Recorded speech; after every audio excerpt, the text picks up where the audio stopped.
Hi everyone!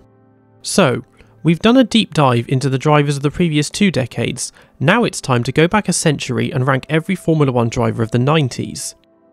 This was the decade that Formula 1 truly blossomed into the sport we know and love today. There was incredibly rapid technological development, and with this, massive increases in budgets, driver fitness levels soared, and with the increase in team budgets and financial demands came a significant increase in the number of pay drivers. The decade began with record-breaking numbers of teams trying to take part, many on shoestring budgets and drivers with more money than talent, but the decade ended with a much smaller and more refined grid, definitely prioritising quality over quantity. 106 drivers competed in Formula 1 in the 90s, almost as much as the 2000s and 2010s combined. The usual rules apply. I'm ranking drivers based on performances in the 1990s only. So, for the sake of this list, Michael Schumacher has 2 titles, not 7, Jacques Villeneuve's career hasn't completely gone down the toilet yet, and Rubens Barrichello is giving I want to be lead driver in a top team one day realness. As with the previous ranking videos, there are bound to be disagreements on such a subjective topic, and considering the drivers at stake in this decade, I've accepted that no ranking will ever be the correct ranking. One complication we have in this decade that we haven't yet encountered is that there often being more cars than spaces on the grid meant that some drivers entered a Grand Prix but never started one. Due to this, I feel it's unfair to rank them against the majority of the drivers who did race. So, before we start the main list, here's a ranking of the 10 drivers to have entered a Grand Prix in the 90s but never started one.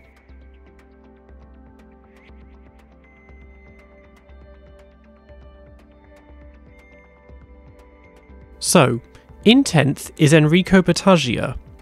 There's virtually nothing to work with here.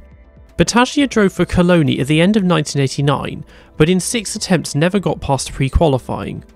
After a few years back in feeder formulas, he got a second chance at Formula 1 by signing for a brand new team in 1992 called Andrea Moda.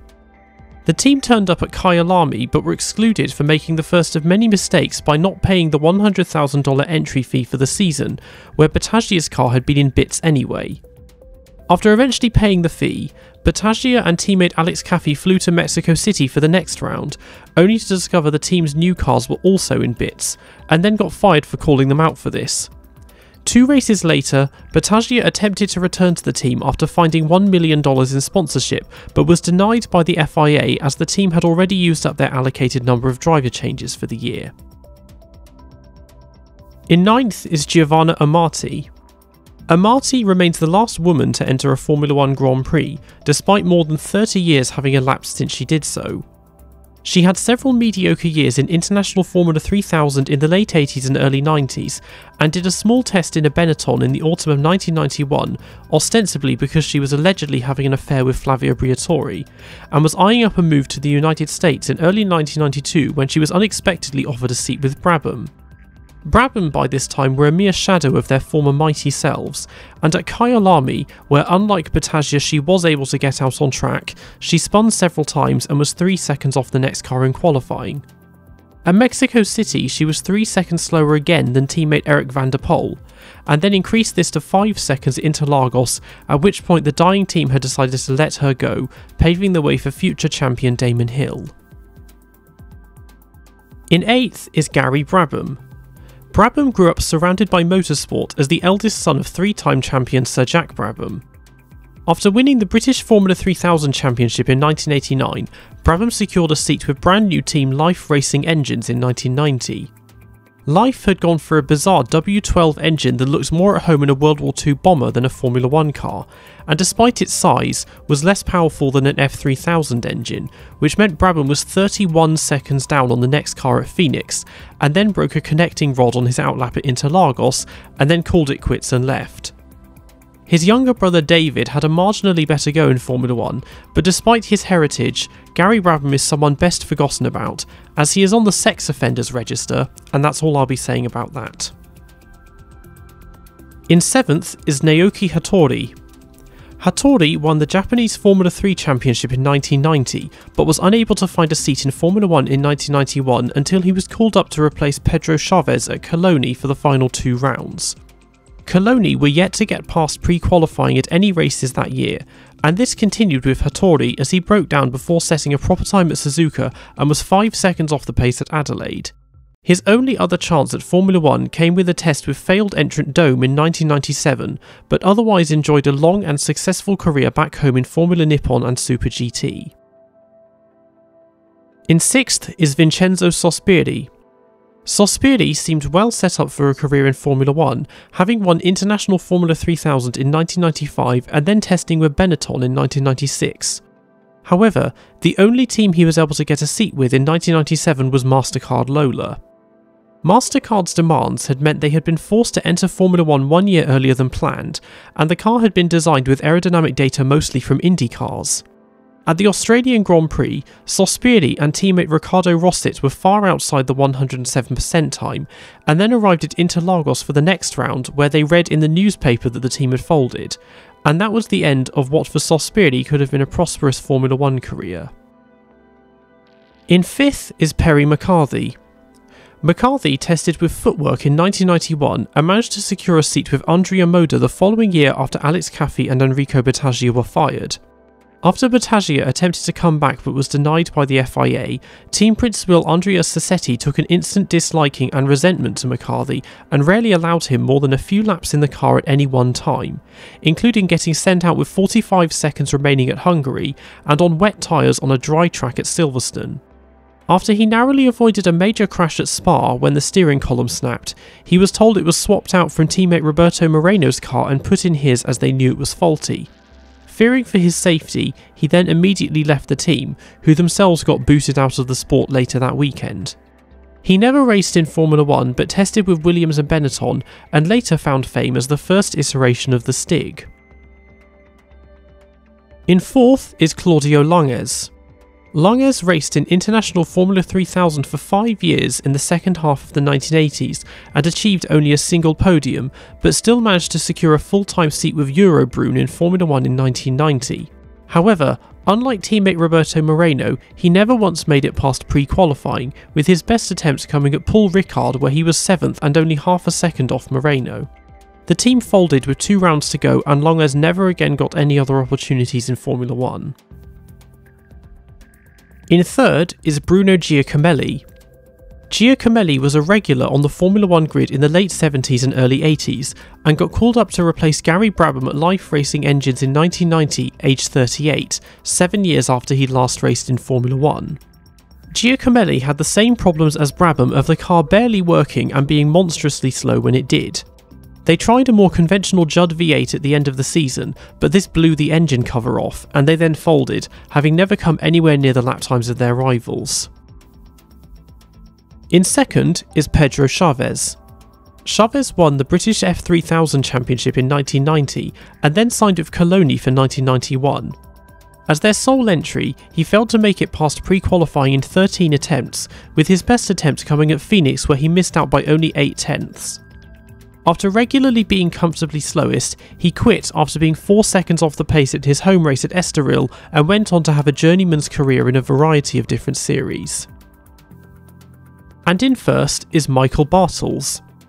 Bartels filled in for Johnny Herbert at Lotus for 4 races in 1991 at the relatively young age of 23.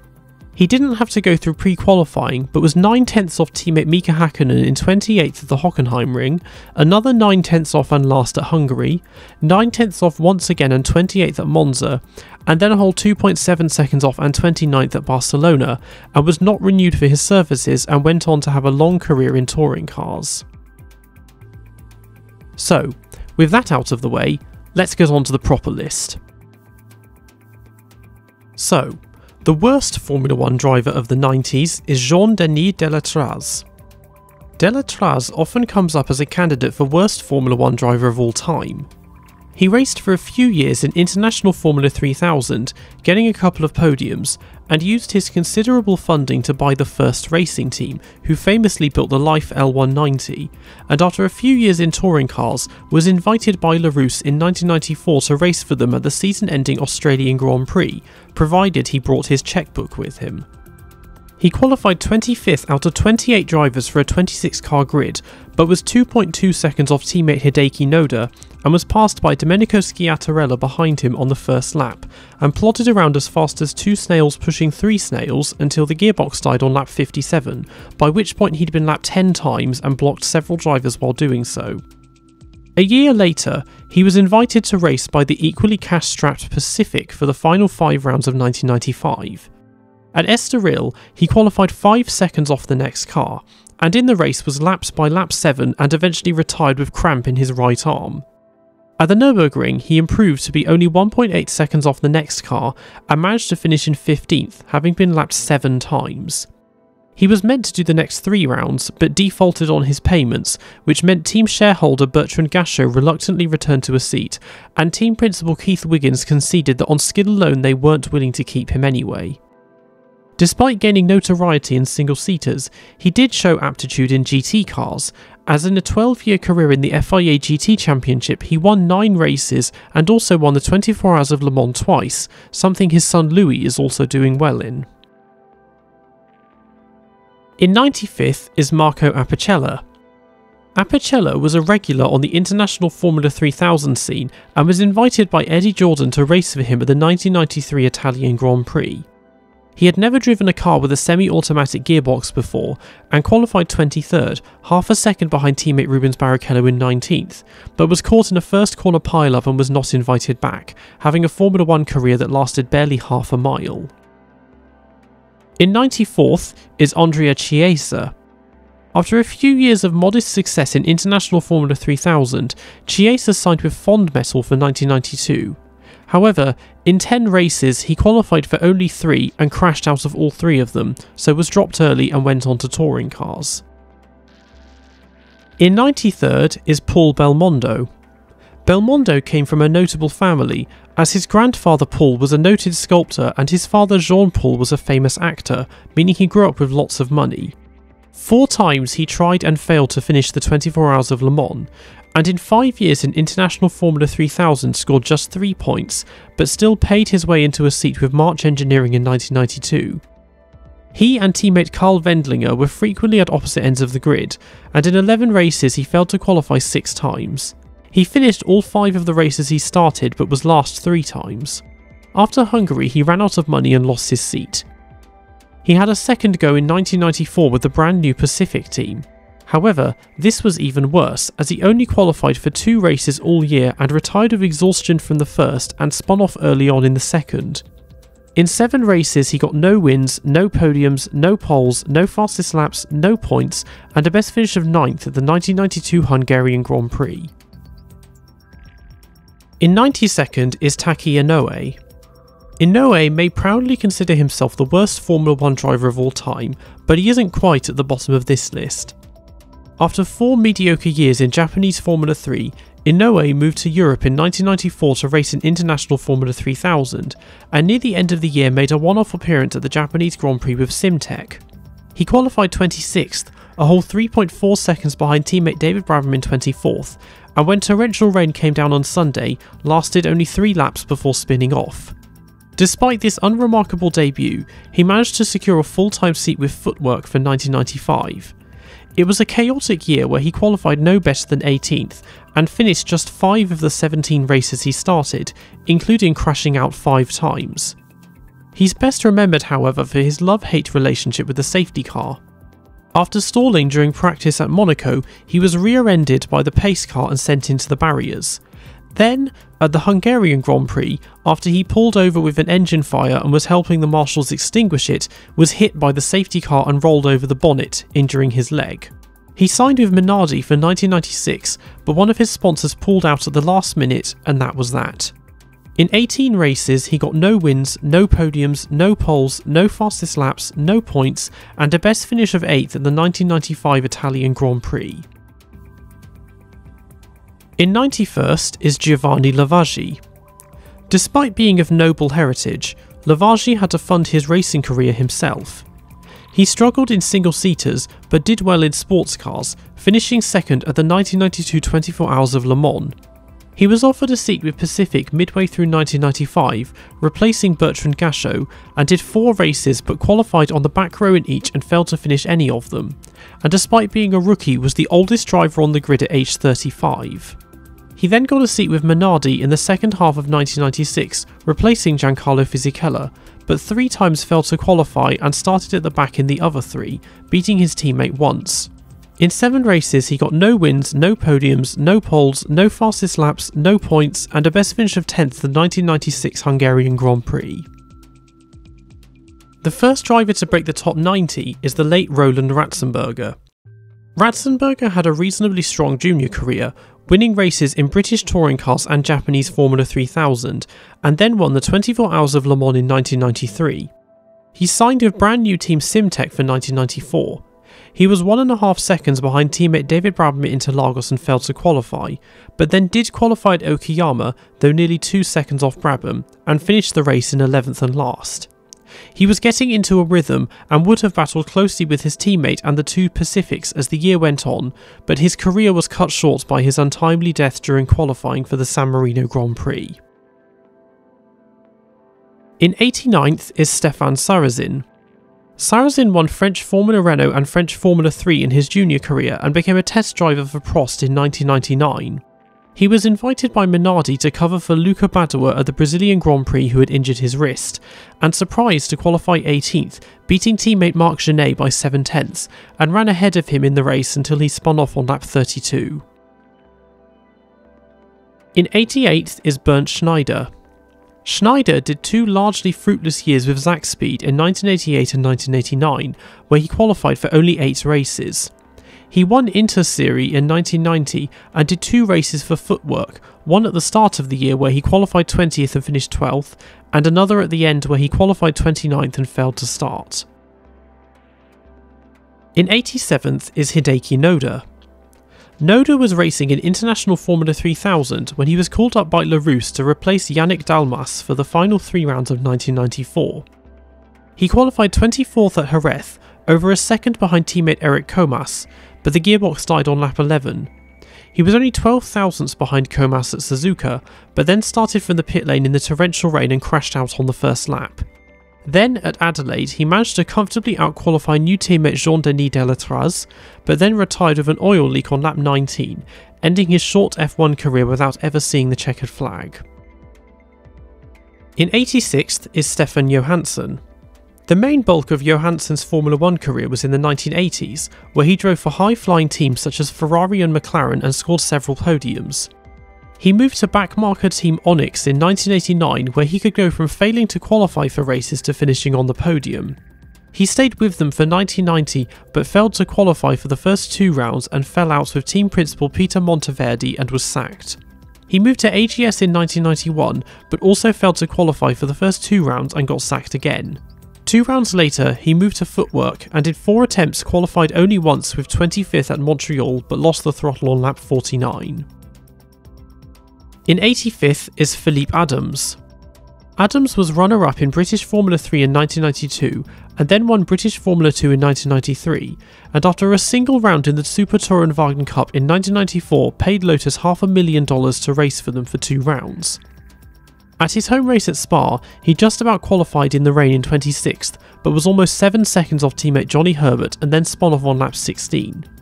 2 rounds later at Estoril, he qualified 1 better in 25th and went on to finish in 16th and last, 3 laps behind Herbert. He intended to race for them again at Jerez, but the seat was given to Alex Zanardi. In 84th is Franck Lagorce. Lagorce won French Formula 3 in 1992 and was made Ligier's test driver in 1994, where he was called up to replace Johnny Herbert for the final 2 rounds after he moved to Benetton. He qualified just behind teammate Olivier Parnis in 20th at Suzuka, but crashed into Pierluigi Martini on lap 11.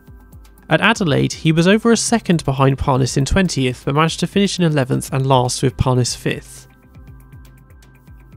In 83rd is Julian Bailey. Bailey did a year with Tyrrell in 1988 where he qualified for only 6 of the 16 races he entered, and after a couple of years in sports cars with Nissan, returned to Formula 1 in 1991 with Lotus. He qualified last at Phoenix, a whole 3 seconds behind rookie teammate Mika Hakkinen, and failed to start. He was last once again at Interlagos, then at Imola narrowly made it onto the grid by qualifying 26th, and in a wet race full of attrition managed to finish 6th out of 10 finishers and score a point. He then qualified over 2 seconds behind Hakkinen in 27th at Monaco and was not retained for the rest of the season. In 82nd is Paolo Barilla. Barilla won Le Mans in 1985 and in 1989 did a single race with Minardi before signing full-time with them in 1990. He was hopelessly outclassed by experienced teammate Pierluigi Martini and 6 times failed to qualify. After doing 3 of these consecutively, he was replaced with 2 rounds remaining, retired from racing, entered the family business and is now a billionaire. In 8 races, he got no wins, no podiums, no poles, no fastest laps, no points, and a best finish of 11th at the 1990 San Marino Grand Prix. In 81st is Domenico Schiattarella. Schiattarella did a few races in America before paying his way into a seat with Simtech for 2 races at the end of 1994. He qualified 8 tenths behind teammate David Brabham at Jerez and finished in 19th and last, 2 laps behind the next car. At Adelaide, he was 2 seconds behind Brabham and also behind Jean-Denis Delatraz, but lost the gearbox on lap 22. He had, however, done enough to sign with them full-time for 1995, partnering Jos Verstappen. He was massively outpaced by Verstappen until Monaco, where he outqualified him by over a second but was caught in the first corner pile-up and the team then ran out of money and folded. In 6 races, he got no wins, no podiums, no poles, no fastest laps, no points, and a best finish of 9th at the 1995 Argentine Grand Prix. The first driver to break the top 80 is Toshio Suzuki.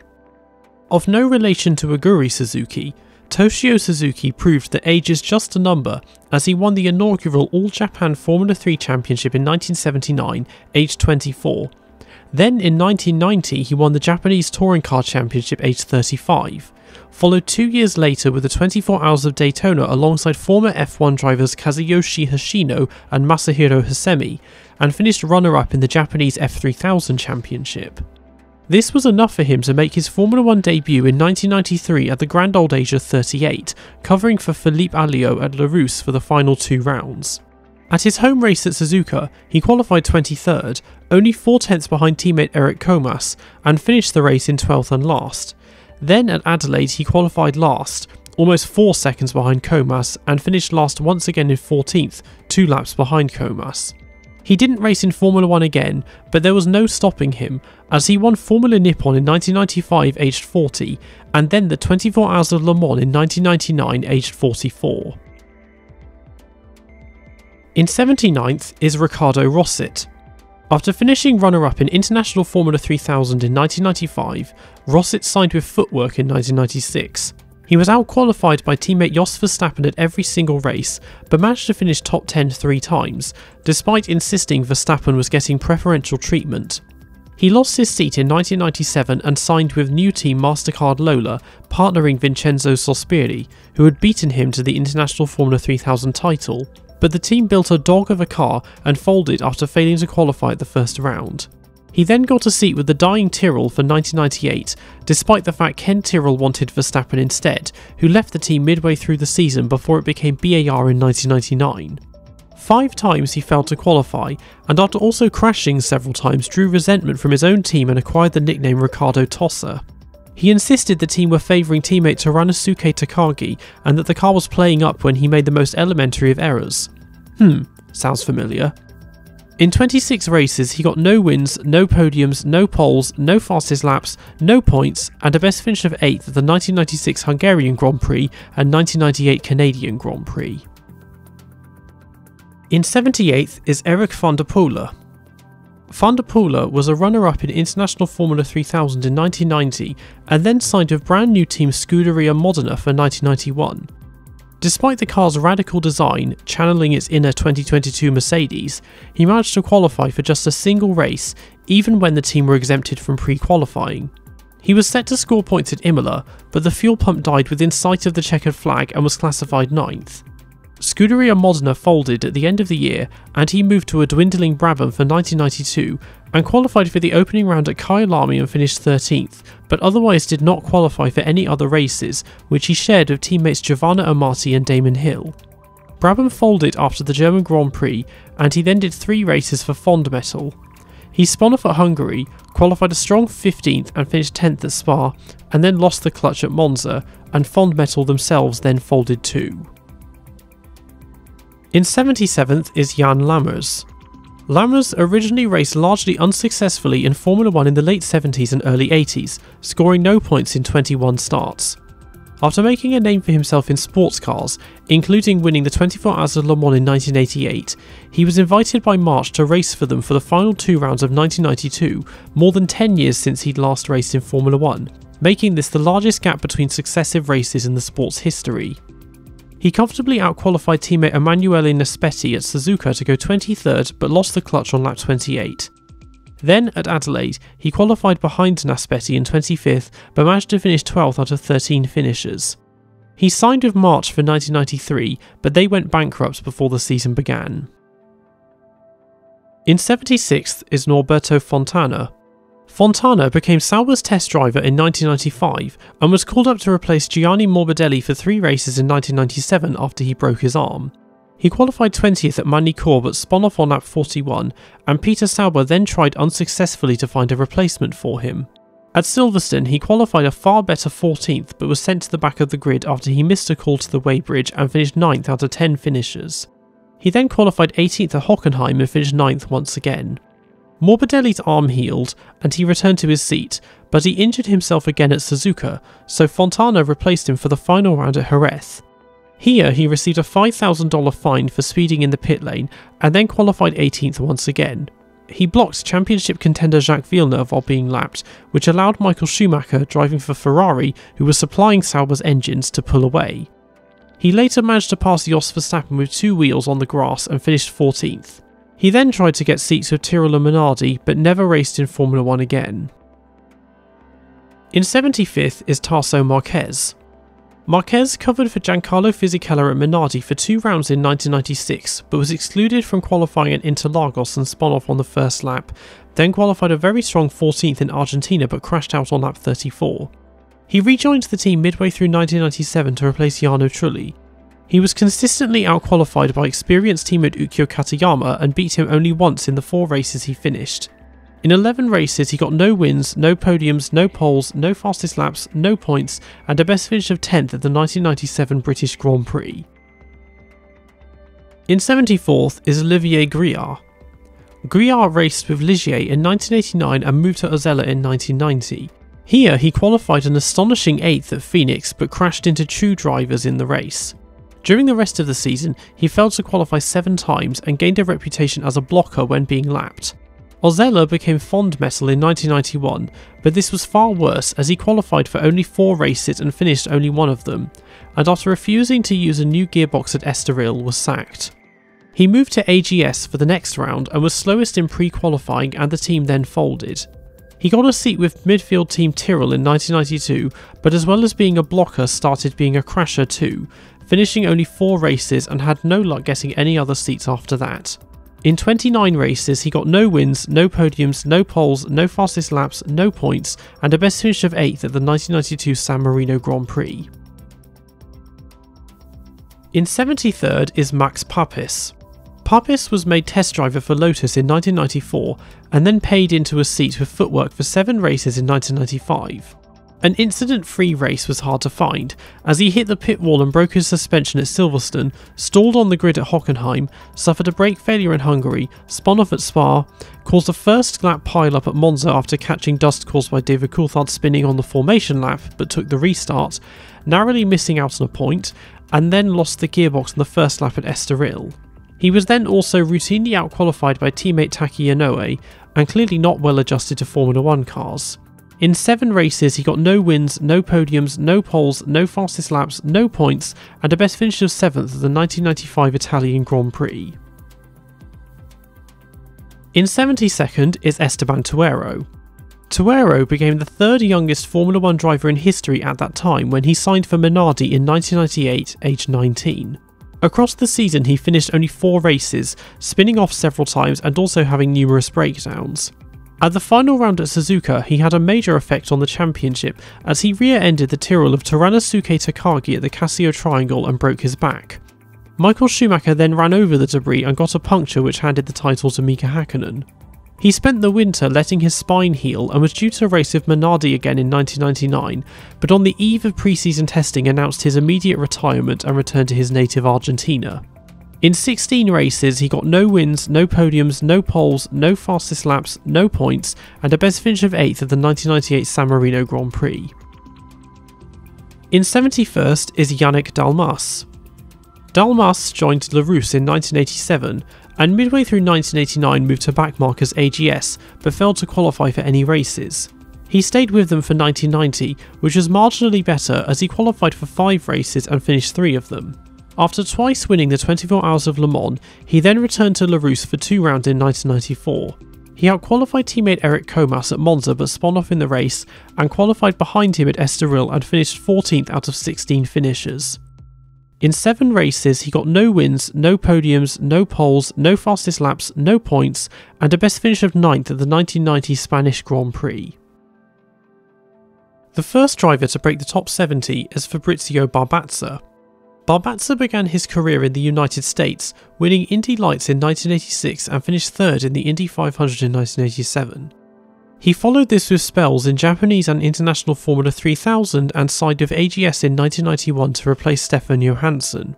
The team were on their last legs however, and he failed to qualify for a single race before the team folded with 2 races remaining.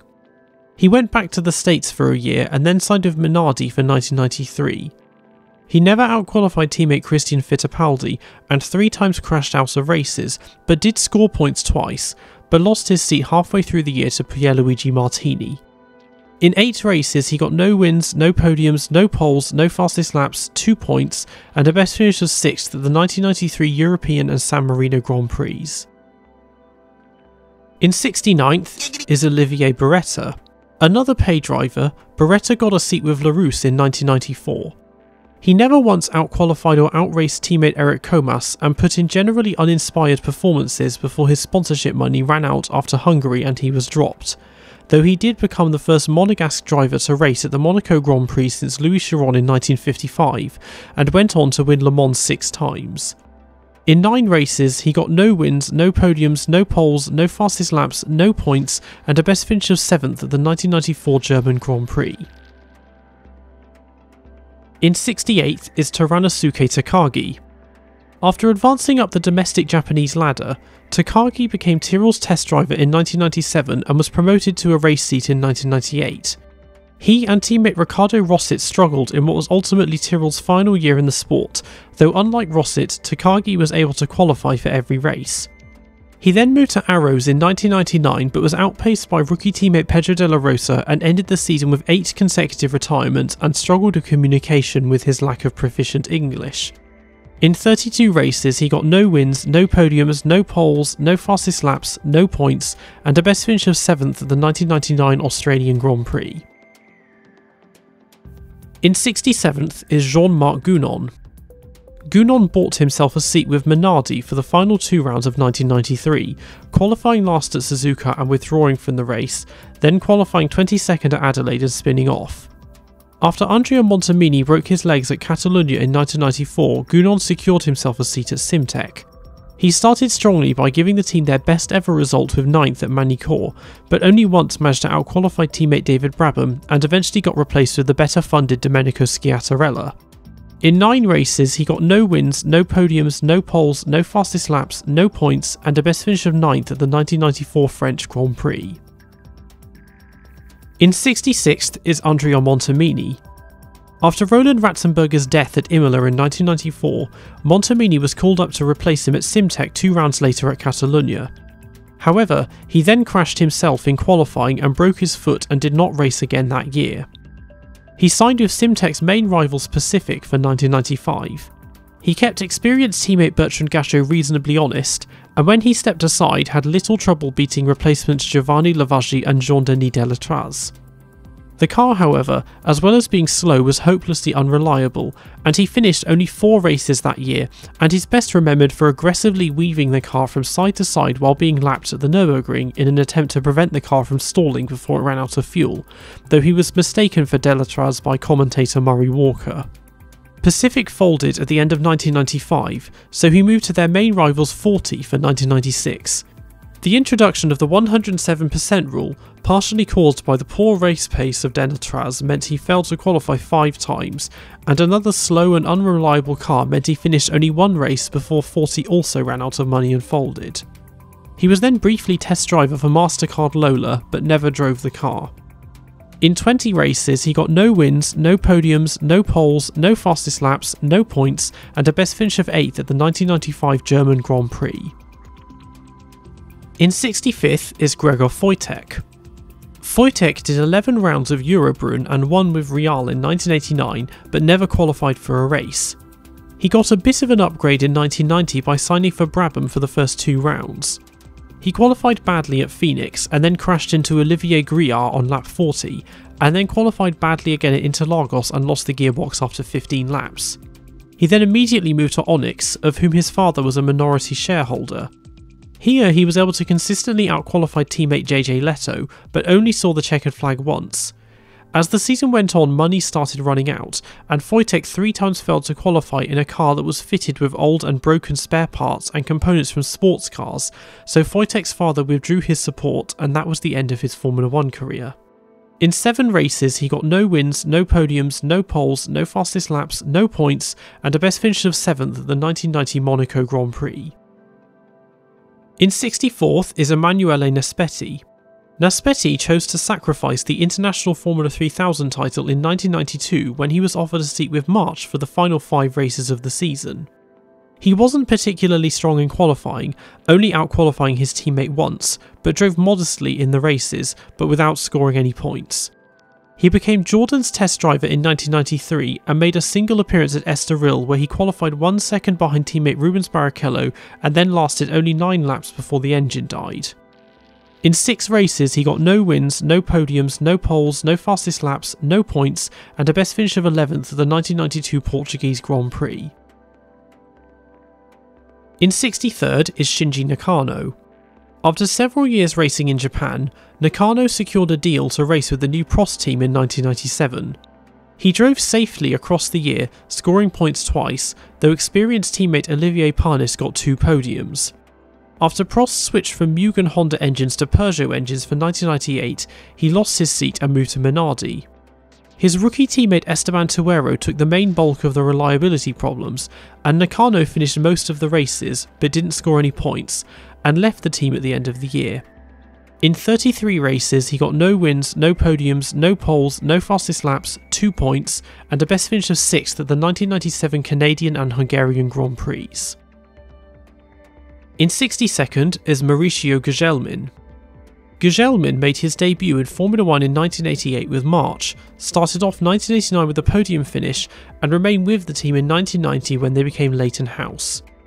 The season started poorly however, with 4 failures to qualify in the first 6 races, but after bringing upgrades at Magny-Cours he was leading the race with teammate Ivan Capelli before the engine died and managed to score only a single point all year. Leighton House started collapsing in 1991 and Gugelmin finished top 10 4 times but didn't score any points and retired from half the races. He then moved to Jordan for 1992, but in the underpowered, unreliable car he finished only 5 races and once again scored no points, and then moved to America to race in IndyCar. In 43 races he got no wins, no podiums, no poles, no fastest laps, 1 point, and a best finish of 6th at the 1990 Belgian Grand Prix. In 61st is Eric Comas. Comas had a strong junior career, winning French Formula Renault in 1985, French Formula 3 in 1988, tying on points with Jean Alesi in International Formula 3000 in 1989 but losing on countback, then winning it outright the following year. He stayed with Ligier in 1991 and failed to qualify 3 times, but otherwise finished regularly and was close on pace to teammate Thierry Boutsen but scored no points. He stayed with them for 1992. The car was a lot more competitive, and despite still failing to qualify for 1 race, he generally outraced and outscored Boutsen and finished 11th in the standings. At Spa, he almost lost his life after crashing and qualifying and getting knocked unconscious with his foot on the throttle. Ayrton Senna extricated him from the car before he potentially blew the engine. He moved to La Rousse in 1993 but had frequent retirements and scored only a single point. He was retained by them for 1994, and at Imola was sent out by accident after Senna's fatal crash and nearly ran over the medical team, and only finished 7 races, was in the top 10 each time, but was dropped before the final rounds where the team ultimately folded. In 59 races he got no wins, no podiums, no poles, no fastest laps, 7 points, and a best finish of 5th at the 1992 French Grand Prix. The first driver to break the top 60 is Gabriele Tarquini. Tarquini debuted in Formula 1 in 1987 and in 1990 was in his second year with AGS. The previous year he had failed to qualify for most races, and this continued in 1990 as with them he got on the grid just 4 times, finishing once. He saw the grid with them 3 times in 1991 and was sold to Fondmetal for the final 3 races, which went markedly better as he twice survived pre-qualifying to finish 8th at Catalunya and 11th at Suzuka, but failed to pre-qualify at Adelaide. He signed with Fondmetal full-time in 1992 and no longer had to endure pre-qualifying. Despite qualifying for every race, including a sensational 11th at Spa, the car was hopelessly unreliable, and he saw the checkered flag once at Silverstone where he finished 14th, and the team then folded with 3 rounds remaining. After moving on to touring cars and winning the British Touring Car Championship in 1994, he was made Tyrrell's test driver in 1995.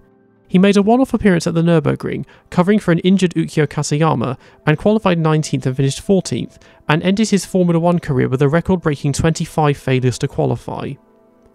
Despite single-seaters not going his way, he proved himself a stalwart in touring cars, going on to win the European Touring Car Championship in 2003, aged 41, the World Touring Car Championship in 2009, aged 47, and the FIA World Touring Cup in 2018, aged 56.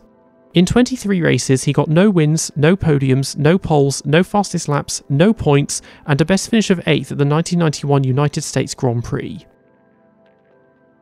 In 59th is Alex Zanardi. Zanardi finished runner-up in International Formula 3000 in 1991, and at the end of the year did 3 races with Jordan, out-qualifying teammate Andre De Cesaris at the first race, matching him on pace, finishing 9th twice and retiring once. He unsuccessfully tried to get a seat with Tyrrell for 1992, but instead did 3 races for Minardi later in the year covering for Christian Fittipaldi, but failed to qualify twice and retired on the first lap in the other. He tested with Benetton later that year but signed for Lotus full-time for 1993. He scored his first point at the second round at Interlagos and was close on pace to teammate Johnny Herbert, but twice suffered major injuries as he was hit by a car while on his bicycle and broke his foot before the German Grand Prix, which he still started, and then suffered a concussion in a crash in practice at Spa and did not race for the rest of the year. He missed the first 4 races of 1994 while still recovering and did testing for Lotus until returning to a seat at Catalunya after Pedro Lamy injured himself.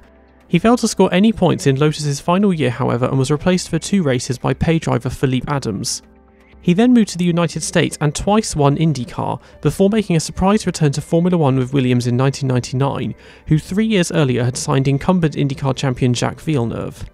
However, it ended up being an anticlimactic season as teammate Ralf Schumacher scored 35 points and got 3 podiums, but Zanardi's pace was all over the place as he struggled with groove tyres and had several breakdowns, which meant he finished only 5 races and failed to score a single point. He had a 3-year contract with Williams, which was terminated at the end of the year. He returned to IndyCar but lost both legs in a crash in 2001, but continued racing and won Italian Super Turismo in 2005, but was hit by a truck while racing on his hand bike in 2020 and is still convalescing. In 41 races he got no wins, no podiums, no poles, no fastest laps, 1 point, and a best finish of 6th at the 1993 Brazilian Grand Prix. In 58th is David Brabham. Another member of the Brabham family, David made his debut in Formula 1 in 1990, alongside his elder brother Gary, although they were never at the same race weekend as Gary quit life 2 races in, and David debuted at the 3rd round after needing time to prepare himself. He had signed for his father's team and namesake, though it had been sold on 3 times since his father founded it, and he needed considerable sponsorship to get their attention. In 14 races he qualified 8 times but finished just 1 race with 15th at Magny-Cours, whereas his experienced teammate Roberto Moreno qualified for every race and finished 6 of them. He couldn't get the funds together for a second campaign with them, so moved on to sports cars, winning the Spa 24 Hours in 1991. He returned to Formula 1 in 1994 with the brand new Simtech team, of which his father was a shareholder. Only 3 rounds in, the team suffered a major blow with the death of his teammate Roland Ratzenberger at Imola. Brabham insisted that the team keep racing and was a major source of morale for them. During the season, he comfortably outperformed his 5 different paid driver teammates and generally punched above his weight, taking on a strong leadership role within the team. But the car being so basic and uncompetitive meant he finished only 6 races and failed to score any points. He wanted to stay with the team and continue building them up in 1995, but was offered an extremely generous salary to race in the British Touring Car Championship. In 23 races, he got no wins, no podiums, no poles, no fastest laps, no points, and a best finish of 10th at the 1994 San Marino Grand Prix. In 57th is Jean-Christophe Bouillon. Bouillon won International Formula 3000 in 1994 and signed with Williams as a test driver in 1995, but 5 races in was loaned over to Sauber to replace Karl Wendlinger. He crashed out of 4 races and was rarely anywhere near teammate Heinz-Harald Frenzen's pace, but did score points twice, though he was still replaced with Wendlinger's return at Suzuka and continued to test with Williams and later Jordan and Tyrrell, but never raced in Formula 1 again. In 11 races, he got no wins, no podiums, no poles, no fastest laps, 3 points, and a best finish of 5th at the 1995 German Grand Prix. In 56th is Michael Andretti. Andretti had big boots to fill as the son of motorsport legend Mario Andretti when he joined McLaren in 1993 to partner Ayrton Senna. His campaign did not get off to the best start, however, as he crashed out of the first 4 races, then finished 5th in Barcelona but was lapped by Senna. He was never able to fully adjust to Formula 1, as until then he had raced very successfully in the States in IndyCar, as his father had done, but did not know most of the European circuits and struggled with standing starts in races and the cars being far more technologically sophisticated. There were 2 more accidents at Silverstone and Hockenheim, but at Monza he managed to finish 3rd, but left the team with mutual consent, not seeing out what was ultimately a failed Formula 1 campaign and returned to the comfort of IndyCar. In 13 races, he got no wins, 1 podium, no poles, no fastest laps, 7 points, and a best finish of 3rd at the 1993 Italian Grand Prix. In 55th is Satoru Nakajima. Nakajima became the first full-time Japanese Formula 1 driver when he joined Lotus in 1987, partnering Ayrton Senna. He stayed with them for the next 3 years and then joined Tyrrell in 1990. He was regularly behind teammate Jean Alesi and scored a few points but crashed out of 3 races and finished only 5, including missing Estoril due to the flu. He did a second year with them, now with Honda engines, but scored points only 1. He was first in line to race for a potential Honda Works team, testing their first car several times, but it wouldn't be until 2006 that they returned as a team, and his Formula 1 career came to an end. In 31 races, he got no wins, no podiums, no poles, no fastest laps, 5 points, and a best finish of 5th at the 1991 United States Grand Prix. In 54th is Jan Magnussen. Magnussen had an astonishing junior career, winning the Karting World Championship 3 times, winning 14 of the 18 races in British Formula 3 in 1994, and was made McLaren's test driver in 1995.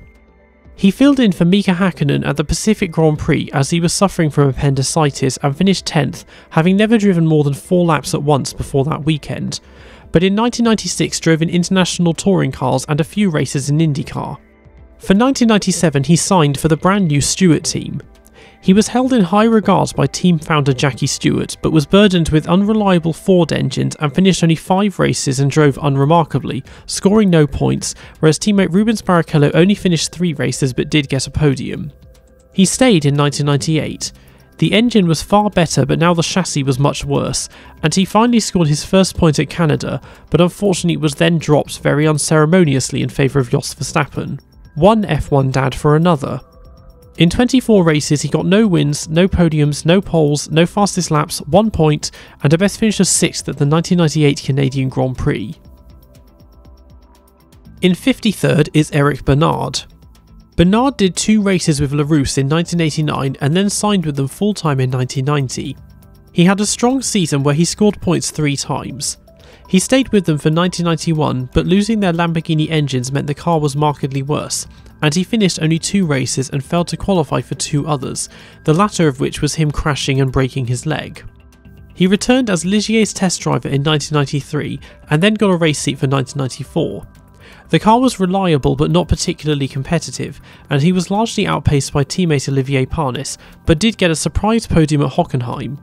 He swapped seats with Johnny Herbert at Lotus for the European Grand Prix, but did just the one race, and tried to get a seat with Larousse again in 1995 before they folded. In 43 races, he got no wins, 1 podium, no poles, no fastest laps, 10 points, and a best finish of 3rd at the 1994 German Grand Prix. In 52nd is Ricardo Zonta. Zonta had a lot of street cred when he entered Formula 1, as he won International Formula 3000 in 1997 and then the FIA GT Championship in 1998 while testing for McLaren. He signed with the brand new BAR team in 1999 alongside 1997 champion Jacques Villeneuve. Only 2 races in, he broke his foot in a crash at Interlagos and missed the next 3 races. Despite the team's high budget and aspirations, the car proved to be one of the least reliable of the decade, with a finishing rate of just 25%. This was also not helped by Zonta and Villeneuve daring each other to go through Raidillon flat out on their first outing during Friday practice for the Belgian Grand Prix, where they both crashed. Zonta saw the checkered flag 4 times, and despite the car having reasonable pace, ended the year near the bottom of the standings. A second, more prosperous year with BAR followed by several interchanging years of racing and testing. In 12 races, he got no wins, no podiums, no poles, no fastest laps, no points, and a best finish of 8th at the 1999 European Grand Prix.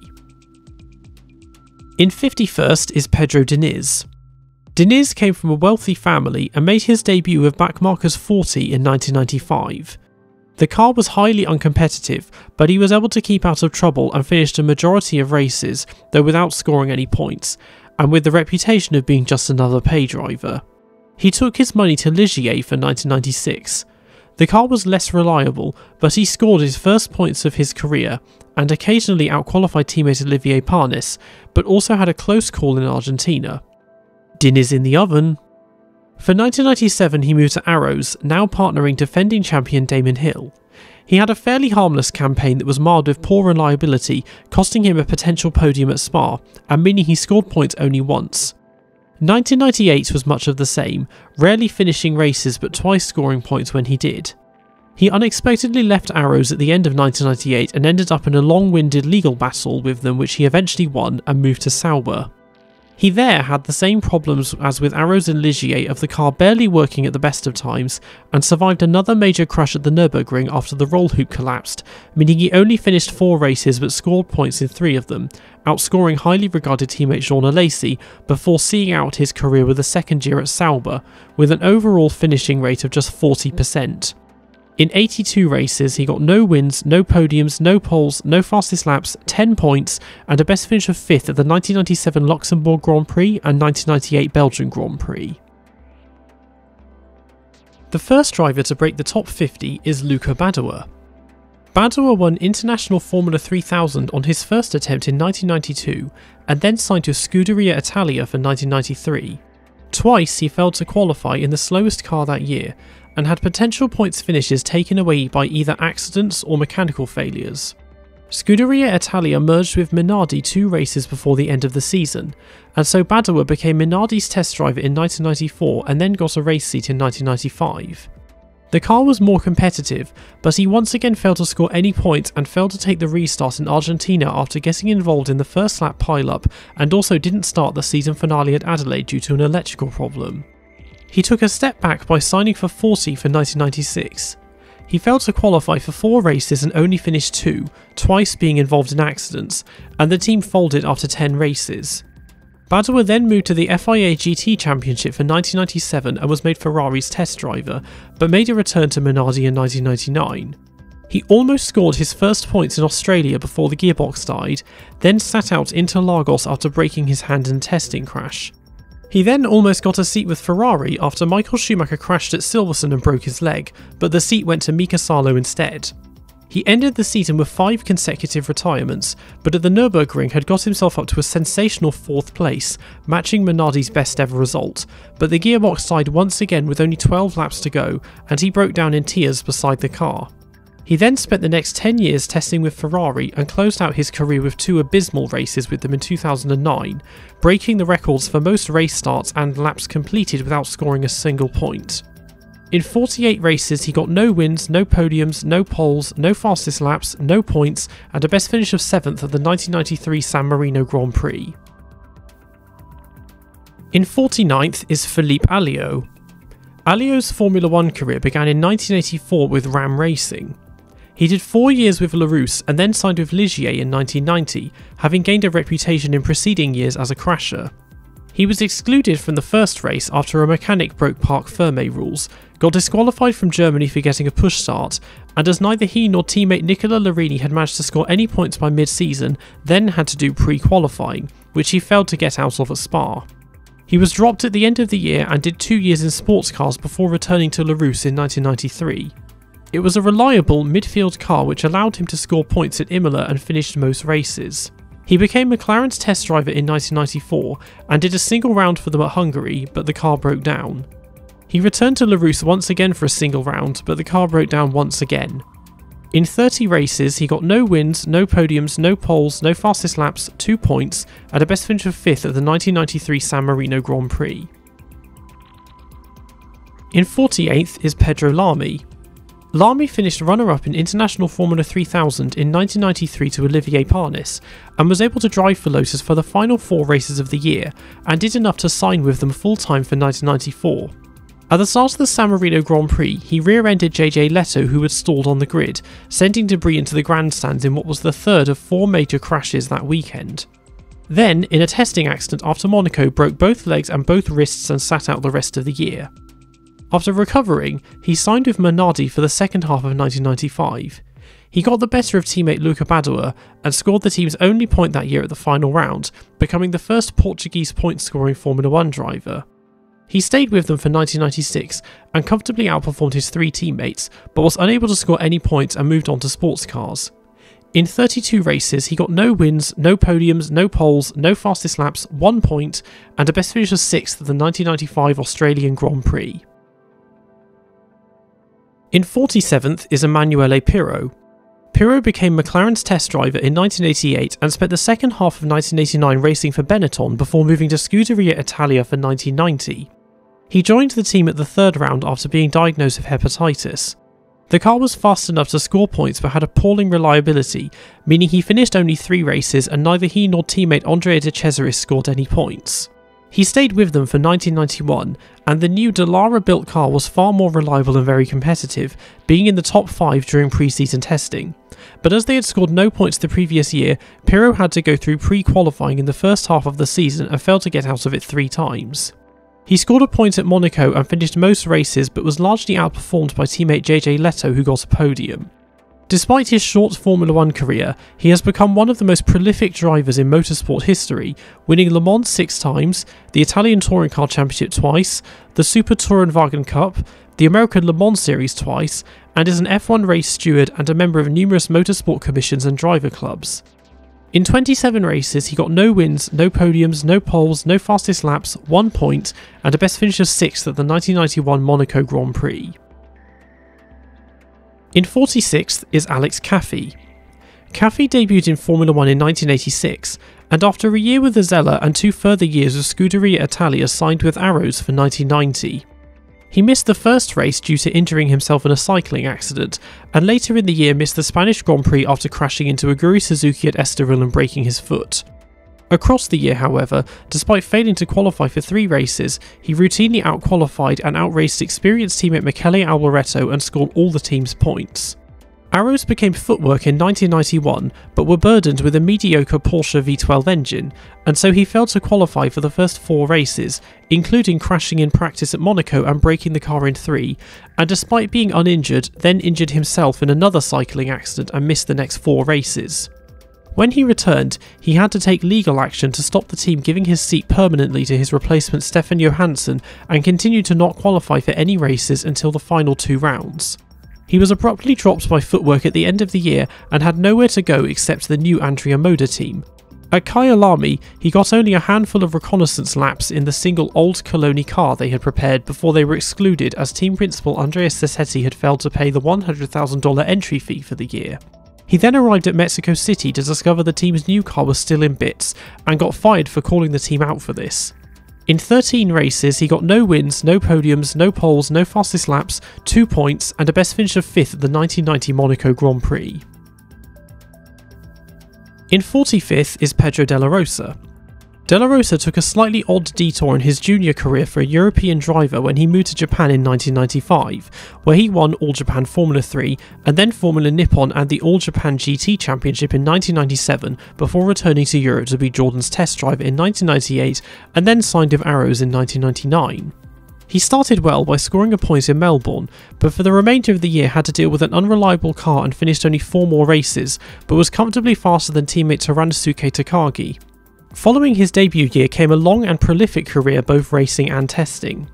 In 16 races he got no wins, no podiums, no poles, no fastest laps, 1 point, and a best finish of 6th at the 1999 Australian Grand Prix. In 44th is Marc Gené. Gené won the Open Fortuna by Nissan Championship in 1998 and was rewarded with a seat with Minardi for 1999. It was a quiet year at the back where he had some of the best reliability on the grid and scored his first point at the Nürburgring at the behest of teammate Luca Badoer. He did a second year with Minardi and then became a test driver and later brand ambassador for Ferrari. In 16 races he got no wins, no podiums, no poles, no fastest laps, 1 point, and a best finish of 6th at the 1999 European Grand Prix. In 43rd is Martin Donnelly. Donnelly was Lotus's test driver in 1989 and did a single race with Arrows before getting a full-time race seat with Lotus for 1990. He was able to match and occasionally beat teammate Derek Warwick, but as with so many other drivers, was burdened with a car that broke down a lot. His performances meant he was starting to get attention from other teams, which forced Lotus to raise his contract value. However, his racing career ended with him lying unconscious across the track at Jerez with a badly twisted ankle. In 12 races he got no wins, no podiums, no poles, no fastest laps, no points, and a best finish of 7th at the 1990 Hungarian Grand Prix. In 42nd is Gianni Morbidelli. Morbidelli won Italian Formula 3 in 1989 and was rewarded with 2 rounds of Scuderia Italia at the start of 1990, covering for Emanuele Pirro. He then did a campaign in International Formula 3000 and ended the year with 2 rounds with Minardi, and then signed full-time with them in 1991. He finished top 10 4 times, but was unable to score any points until being drafted in by Ferrari at the final round at Adelaide after Alain Prost was fired, where he qualified just behind teammate Jean Alesi in 8th and finished 6th to score half a point in a race stopped after 14 laps. He then went back to Minardi for 1992 and drove strongly but failed to score any points, and then ran out of sponsorship and did a year in the Italian Super Turismo Championship before signing with Footwork for 1994. Reliability was non-existent, and in 16 races he saw the checkered flag just 4 times, but was able to score points twice. He stayed with them in 1995, where he enjoyed a far more reliable car, but also took a sabbatical to race in the Italian Super Turismo Championship once again and missed 7 races. After coming back, he managed to get the sole podium of his career at Adelaide after just 8 drivers finished the race. A third campaign in the Italian Super Turismo Championship followed, as well as testing with Jordan, but he returned in 1997 to replace Nicola Larini at Sauber. After only 2 rounds he injured himself in a testing crash and was replaced with Norberto Fontana. He returned after 3 rounds, and then injured himself again at Suzuka and retired from Formula 1, becoming a stalwart in touring cars. In 67 races he got no wins, 1 podium, no poles, no fastest laps, 8.5 points, and a best finish of 3rd at the 1995 Australian Grand Prix. In 41st is Ukyo Katayama. Katayama won Japanese Formula 3000 in 1991 and then got a seat with Larousse in 1992. The car was another typically slow and unreliable midfielder, and Katayama failed to qualify for 2 races and had a run of 5 consecutive retirements mid-season. He moved to Tyrrell for 1993 and here had the same problems and finished only 5 races. He stayed in 1994, and while the car was just as unreliable, it was far more competitive and he was regularly running in the points, but only finished 4 races, though did score points in 3 of them. He took a step back in 1995 and failed to score any points in the few races he finished. 1996 was the same story, though at Spa he did finish on the lead lap for the only time in his career. He spent 1997 in an uncompetitive Minardi and retired at the end of the year and announced he had been suffering with a benign tumour in his back since 1994, which prevented him accepting an offer from an undisclosed front-running team in 1995, and ended his racing career with a finishing rate of just 36%.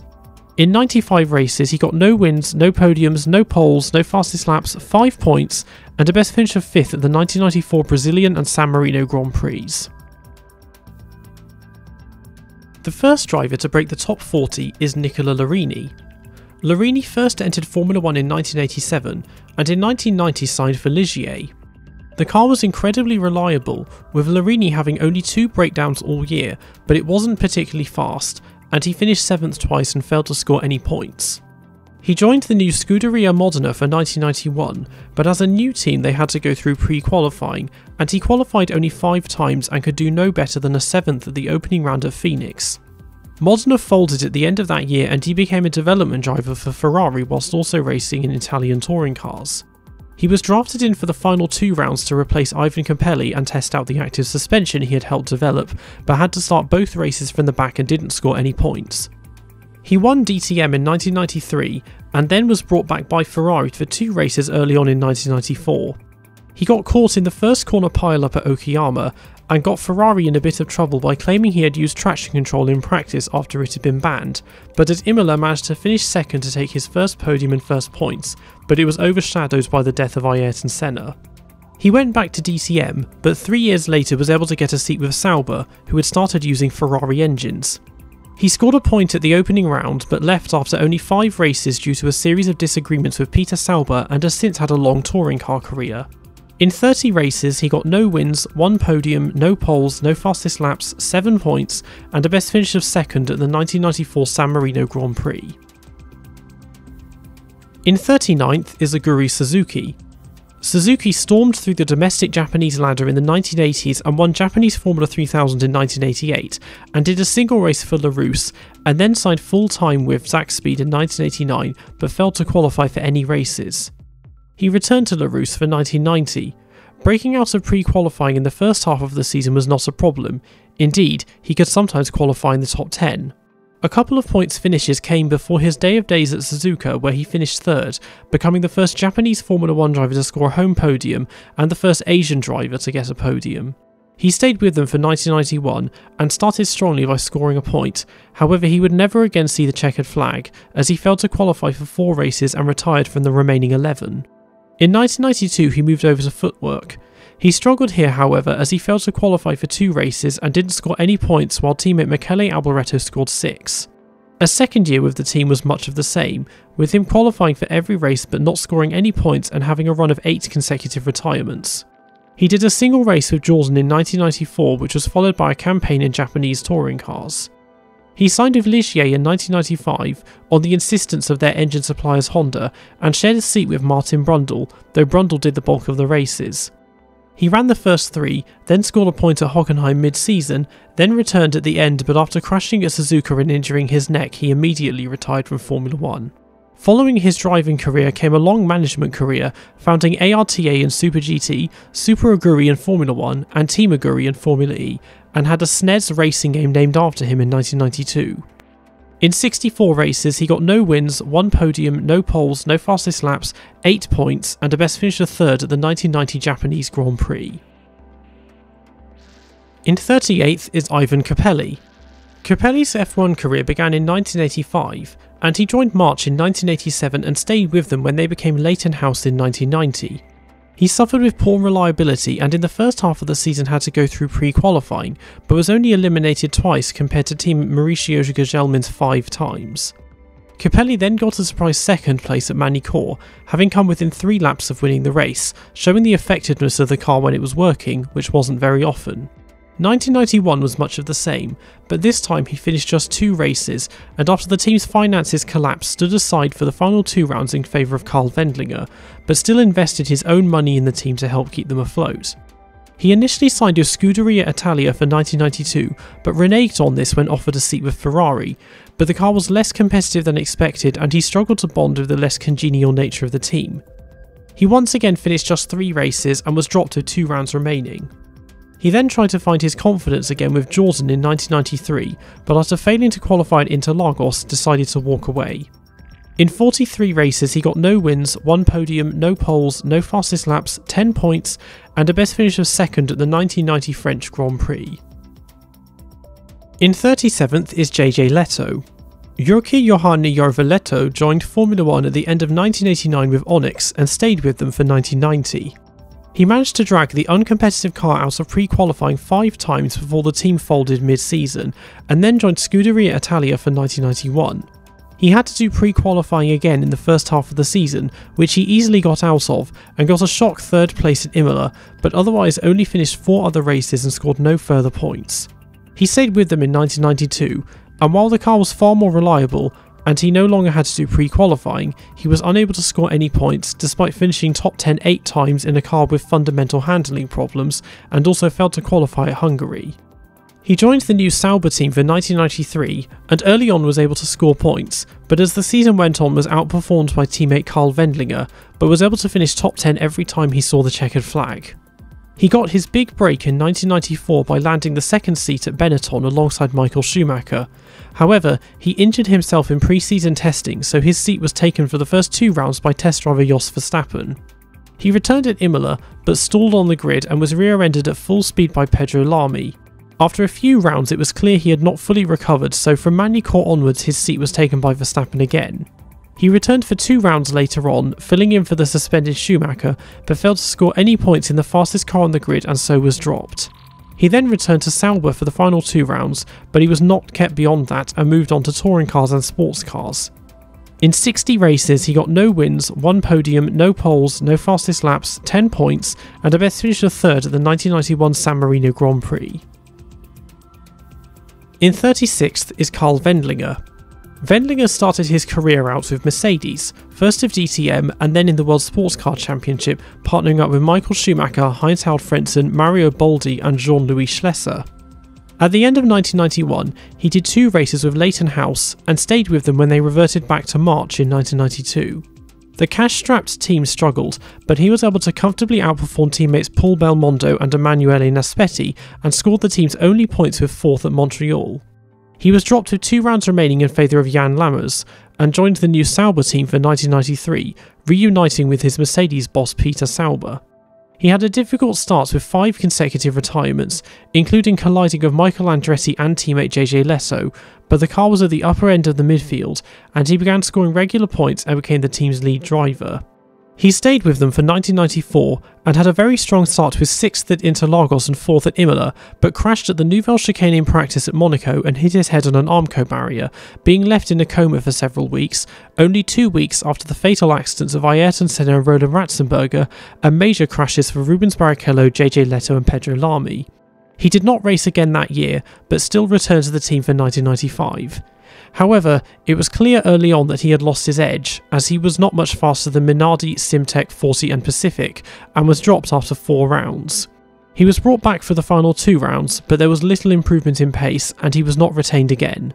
In 41 races he got no wins, no podiums, no poles, no fastest laps, 14 points, and a best finish of 4th at the 1992 Canadian Grand Prix, 1993 Italian Grand Prix and 1994 San Marino Grand Prix. In 35th is Christian Fittipaldi. Fittipaldi was born into motorsport royalty as the son of Wilson Fittipaldi and the nephew of Emerson Fittipaldi. He followed in their footsteps and won International Formula 3000 in 1991 and then signed with Minardi for 1992 as the first Formula 1 driver to be born in the 1970s. He was able to match teammate Gianni Morbidelli, but at Magny-Cours crashed and broke his back and missed the next 3 races.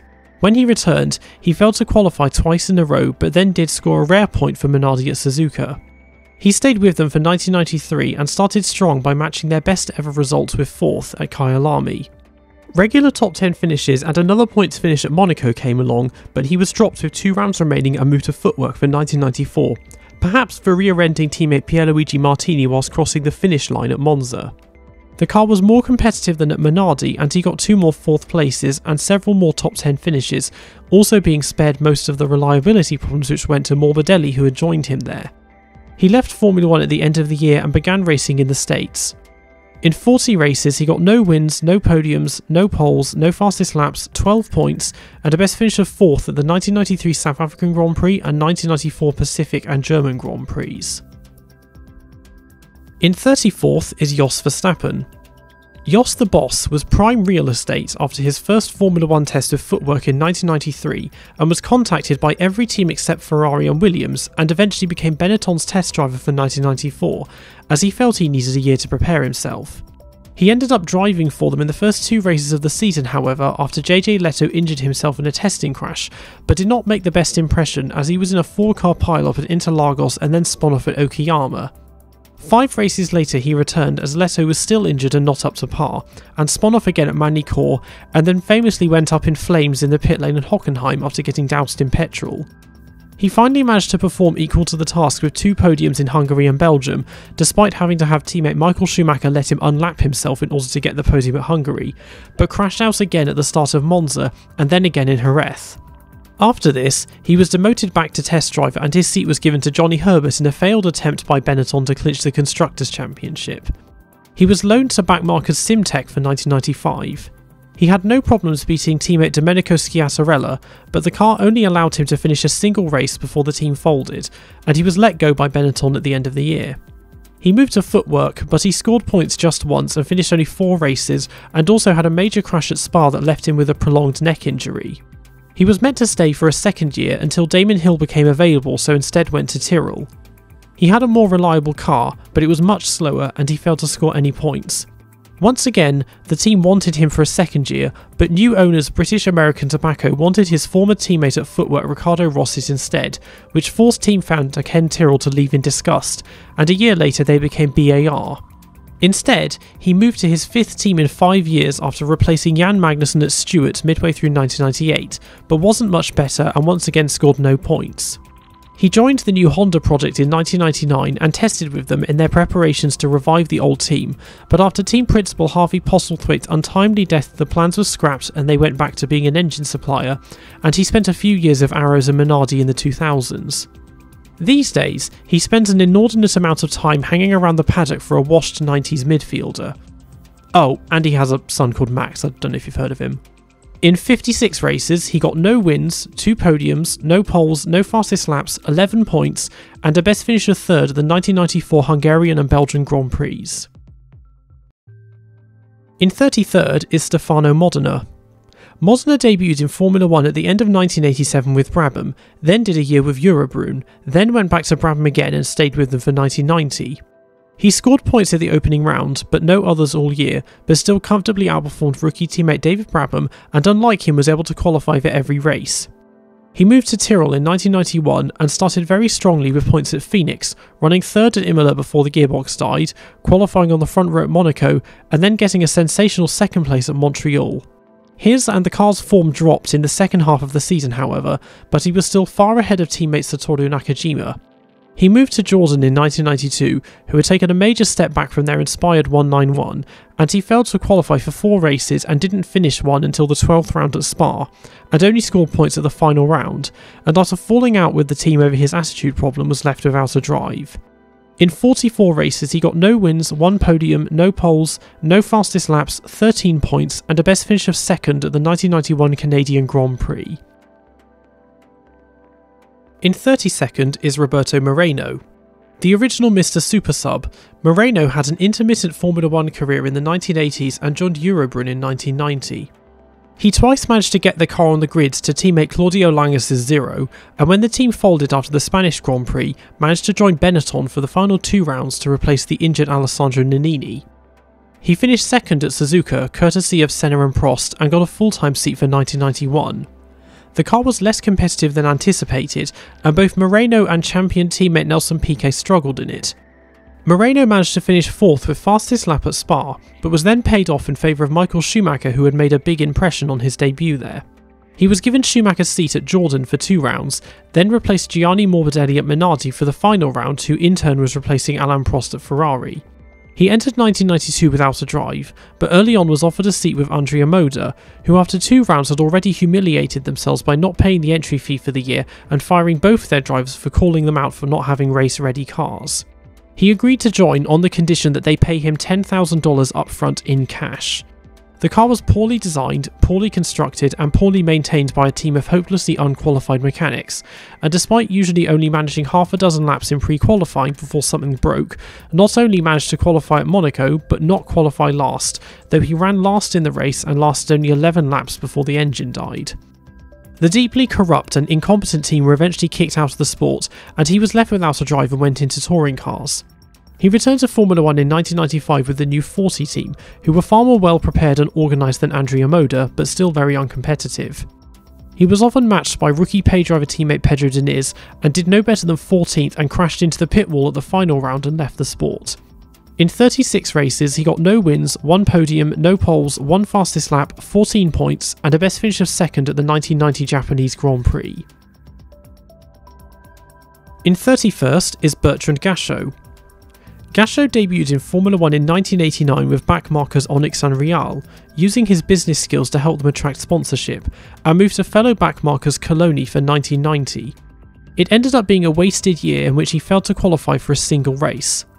For 1991, he decided to try his luck with the brand new Jordan team. They had a far better car than most other new teams of the time, and were able to get into a rhythm with Gachot scoring regular points and getting fastest lap at Hungary. He then won the 24 Hours of Le Mans in the iconic Mazda 787B and was on top of the world, but his career was about to come crashing down. He was eventually released after 2 months on appeal and had received thousands of letters of support and campaigns from other drivers, but had missed 4 races, in which his seat had been taken by Alex Zanardi and also Michael Schumacher. He was unable to return to Jordan due to the bad PR, but found a seat with Larousse for the final round. He failed to qualify, but still managed to sign with them full-time for 1992. The car was hopelessly unreliable, and he finished just 4 races and scored only a single point, twice colliding with teammate Ukyo Katayama. He was largely inactive in 1993, doing a one-off drive in IndyCar and a few races in Japanese touring cars, but was mostly involved in Pacific Grand Prix preparations to join Formula 1 in 1994, for which he had become a majority shareholder, and was eventually made first driver. Pacific were a force to be reckoned with in the feeder formulas, including Gachot winning British Formula 2000 with them in 1988, but in Formula 1 they had a tight budget and were using 2-year-old Ilmor engines, meaning they had the slowest car all year, and Gachot qualified for only 5 races and failed to finish any of them, though he was still far better than pay driver teammate Paul Belmondo. He reluctantly remained lead driver for them in 1995. Pre-qualifying was no longer needed, and the new car was a vast improvement, but they were still at the tail end of the grid, and it wasn't until the 8th round at Silverstone that he saw the checkered flag with 12th. After this, he stepped aside to allow a pay driver to fill his seat. Both Giovanni Lavaggi and Jean-Denis Delatraz were desperately uncompetitive, and he reluctantly returned to the seat for the final 3 rounds. He matched the team's best ever result with 8th at Adelaide, but they then folded, and he went into motorsport management. In 42 races, he got no wins, no podiums, no poles, 1 fastest lap, 5 points, and a best finish of 5th at the 1991 Canadian Grand Prix. The first driver to break the top 30 is Derek Warwick. Warwick was at the tail end of his Formula 1 career going into the 90s, having been on the grid since 1981. After 3 strong years of Arrows, he joined Lotus for 1990, 4 years after he had attempted to join but had been vetoed by their then lead driver Ayrton Senna, who saw him as a threat to his status. Lotus by now were far gone from where they had been, and in a poorly constructed car with a subpar Lamborghini engine he scored just 3 points, but showed the British Bulldog spirit after having a 140mph crash at the Parabolica and jumping in the spare car, and then gave the team a morale-boosting 10th place in qualifying after teammate Martin Donnelly's career-ending crash. He then spent 2 years in sports cars, including winning the 24 Hours of Le Mans in 1992, and then rejoined Arrows as footwork for 1993. He was comfortably faster than teammate Aguri Suzuki, and unlike him was able to score points, including a very strong 4th place at Hungary. Following Formula 1, he made a name for himself in British touring cars, and anyone who grew up playing TOCA 2 touring cars as I did will instantly recognise that gorgeous red and white Vauxhall Vectra with his name plastered on the side. In 32 races, he got no wins, no podiums, no poles, no fastest laps, 7 points, and a best finish of 4th at the 1993 Hungarian Grand Prix. In 29th is Mika Salo. Salo made his debut at the 1994 Japanese Grand Prix, having never driven a Formula 1 car before. He qualified 25th, and despite the torrential rain managed to finish 10th. He raced again at the season finale in Adelaide and then got a full-time seat with Tyrrell in 1995. Salo was competitive, but wasn't able to score points until the tail end of the season, whereas teammate Ukyo Katayama didn't score any. 1996 was the inverse of this, as he scored all his points in the first half of the season but none in the second, including crashing his way to 5th in Monaco, and once again Katayama scored none. A third year with Tyrrell was markedly worse. The team replaced their powerful but unreliable Yamaha engines with reliable but underpowered Ford engines. Salo was able to score points only once, after finishing 5th at Monaco after not pitting during the race. He spent 1998 with Arrows, suffering several engine failures, but finished 4th at Monaco, a circuit he was clearly strong at. He was left without a full-time drive in 1999, but early on filled in for an injured Riccardo Zonta at BAR for 3 races, and gave them their best ever result of the year with 7th at Imola. A few races later, however, he got his big break after Michael Schumacher broke his leg at Silverstone, and so he took his seat at Ferrari. In only his second race, he found himself in the lead after Mika Häkkinen's retirement, but was ordered to give up the lead and eventually the win to teammate Eddie Irvine, who was fighting for the title and finished second. He had an abysmal race at Hungary, where he qualified 18th and finished 12th, but got his second podium at Monza, where he qualified 6th and finished 3rd, beating Irvine by 15 seconds. Schumacher returned for the final 2 rounds, and Salo finished off his career with stints in the 2000s with Sauber and Toyota. In 76 races, he got no wins, 2 podiums, no poles, no fastest laps, 25 points, and a best finish of 2nd at the 1999 German Grand Prix. In 28th is Andrea De Cesaris. If ever there was a candidate for Formula One's village bicycle, it must surely be De Cesaris, who in a 14-year career drove for 10 different teams. After debuting in 1980 with Alfa Romeo and subsequently racing with McLaren, Ligier, Minardi, Brabham and Real, he moved to Scuderia Italia for 1989 and stayed with them for 1990, ending the decade with a finishing rate of 27%. In his second year of Scuderia Italia, De Cesaris was involved in several accidents and had all the usual breakdowns, finished just 2 races, was disqualified from one and failed to qualify for another, and scored no points. He joined the brand new Jordan outfit for 1991.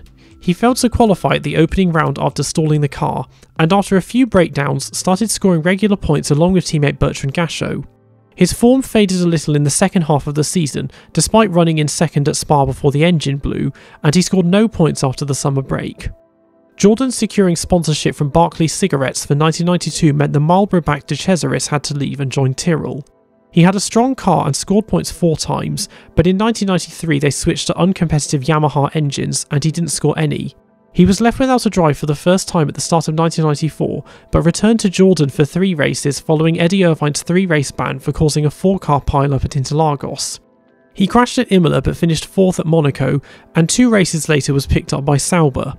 He scored a point at Magny-Cours but otherwise never finished any other races and was dropped with 2 rounds remaining. He ended his career as the second most experienced Formula 1 driver at that time, but also had the most race starts without a win, and in 2014 was killed in a motorcycle accident in Italy. In 75 races, he got no wins, no podiums, no poles, no fastest laps, 21 points, and a best finish of 4th at the 1991 Canadian and Mexican Grand Prix, 1992 Japanese Grand Prix, and 1994 Monaco Grand Prix. In 27th is Michele Alboreto. Alboreto was another prominent 1980s driver, whose main highlight was finishing runner-up to Alain Prost in 1985 during his long stint with Ferrari. He made his debut with Arrows in 1990. The year-old car was more reliable than expected, but not very competitive, and Alboreto failed to score any points for the first time since his debut year in 1981. Arrows became Footwork in 1991, but they had a dire year first with Porsche engines and then Cosworths, which meant Alboreto didn't manage to both start and finish a race until the 13th round in Portugal. The team had a remarkable turn of form in 1992 with new Mugen Honda engines, and Alboreto finished all but 2 races, finishing top 10 all but twice and scored 6 points. For 1993 he moved over to Scuderia Italia, who had always had their chassis supplied by Dallara but were now having them supplied by Lola. He had a throwaway year where he failed to qualify 5 times, scored no points, and after the team withdrew from the final 2 rounds they then merged with Minardi. Minardi were on something of a high at the time, but despite that, he still only scored a single point in 1994 with 6th at Monaco, whereas teammate and Minardi merchant Pierluigi Martini scored 4. He retired at the end of the year and moved on to touring cars and sports cars, but was killed in a testing crash in an Audi R8 at Eurospeedway Lausitz in 2001. In 63 races, he got no wins, no podiums, no poles, no fastest laps, 7 points, and a best finish of 5th at the 1992 Spanish and San Marino Grand Prix. In 26th is Pierluigi Martini. Mr. Minardi spent more than 85% of his career with the Italian outfit and single-handedly scored almost half the points they accrued in their 20 years in the sport. 1990 was his fourth year with the team, and he started sensationally by qualifying second in Phoenix, giving them their first and only front row start, but dropped out of the points to 7th by the end, and he failed to score any points for the remainder of the year. 1991 saw an improvement where he twice finished 4th, giving Minardi their best ever results, but also received a 10-second stop-go penalty at Monaco for ignoring blue flags with 3 different drivers. For 1992, he made the unprecedented move to Scuderia Italia. He was in the midfield and scored 2 points. He was without a drive initially in 1993, but was brought back into Minardi midway through the year to replace Fabrizio Barbazza. But despite Minardi having their strongest season yet, and him outpacing new teammate Christian Fittipaldi, did not score any points.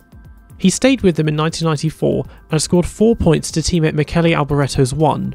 He continued with them in 1995, continuing to unapologetically ignore blue flags, and then retired after the German Grand Prix. In 79 races, he got no wins, no podiums, no poles, no fastest laps, 12 points, and a best finish of 4th at the 1991 San Marino and Portuguese Grand Prix. In 25th is Mark Blundell. Blundell first raced in sports cars and tested with Williams before signing for Brabham in 1991. The car was uncompetitive and he twice failed to qualify, but also scored a point at Spa and intermittently tested with Williams, reminding him of the pace difference between the two teams. He was left without a drive in 1992 and became a test driver for McLaren and recommended Damon Hill for his testing role at Williams. He moved to Ligier in 1993 and got his first podium at the opening round in South Africa and then 5th at Interlagos. Following this came one other podium in Germany but no further points finishes. He then moved to Tyrrell for 1994 and in a similarly competitive car got 1 podium and scored 8 points. He left them at the end of the year to move back to McLaren and then raced for them in the first 2 races of 1995 when it came to light that Nigel Mansell couldn't fit in the car. Mansell returned for 2 races, but still being unimpressed with the car, retired, so Blundell got his seat full time. He was unable to get any podiums but scored several points finishes and only lost out to teammate Mika Hakkinen by 4 points. After yet another 1-year deal, he was replaced with David Coulthard for 1996, which brought an end to a relatively short Formula 1 career. In 61 races, he got no wins, 3 podiums, no poles, no fastest laps, 32 points, and a best finish of 3rd at the 1993 South African and German Grand Prix and 1994 Spanish Grand Prix. In 24th is Alexander Wurz. Wurz became the youngest winner of the 24 Hours of Le Mans in 1996, aged 22, and was racing in the FIA GT Championship for Mercedes in 1997 when he was made test driver for Benetton and was called up to fill in for Gerhard Berger for 3 races and got a podium in the 3rd of these.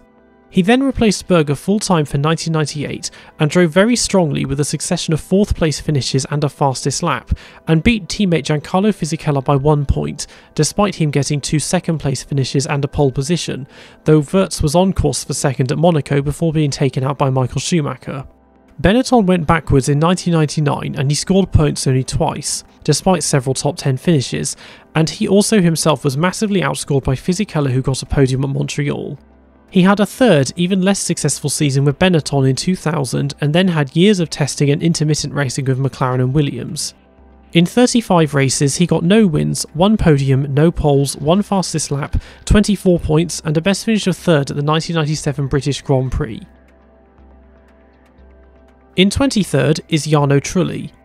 As with many drivers before and after, Trulli made his Formula 1 debut with Minardi in 1997. He comfortably outperformed teammate Ukyo Katayama and only 7 races in moved over to Prost to cover for the injured Olivier Panis. He finished 4th in Germany and was on course for 2nd in Austria, having led part of the race until the engine died. Following this, Panis returned, but Trulli was offered teammate Shinji Nakano's race seat for 1998. Prost had a typically challenging 2nd season, the first one with a car of their own design, and Trulli scored the team's sole point of the year at the chaotic Belgian Grand Prix. 1999 was a small improvement, mainly in the area of reliability. Trulli finished most races, often qualifying well where he acquired the nickname the Trulli Train, but scored only a single point until finishing 2nd at the Nürburgring. He moved to Jordan for 2000 and continued to race in Formula 1 for the next 11 years. In 44 races he got no wins, 1 podium, no poles, no fastest laps, 11 points, and a best finish of second at the 1999 European Grand Prix. In 22nd is Alessandro Nannini. The main bulk of Nannini's Formula 1 career was in the 1980s, starting out at Minardi, then having a successful run with Benetton, culminating in his sole win at Suzuka in 1989 at the behest of Ayrton Senna and Alain Prost. 1990 was his third year with Benetton. He was demoted to second driver with the arrival of 3-time champion Nelson Piquet, but was still able to more or less match him on pace.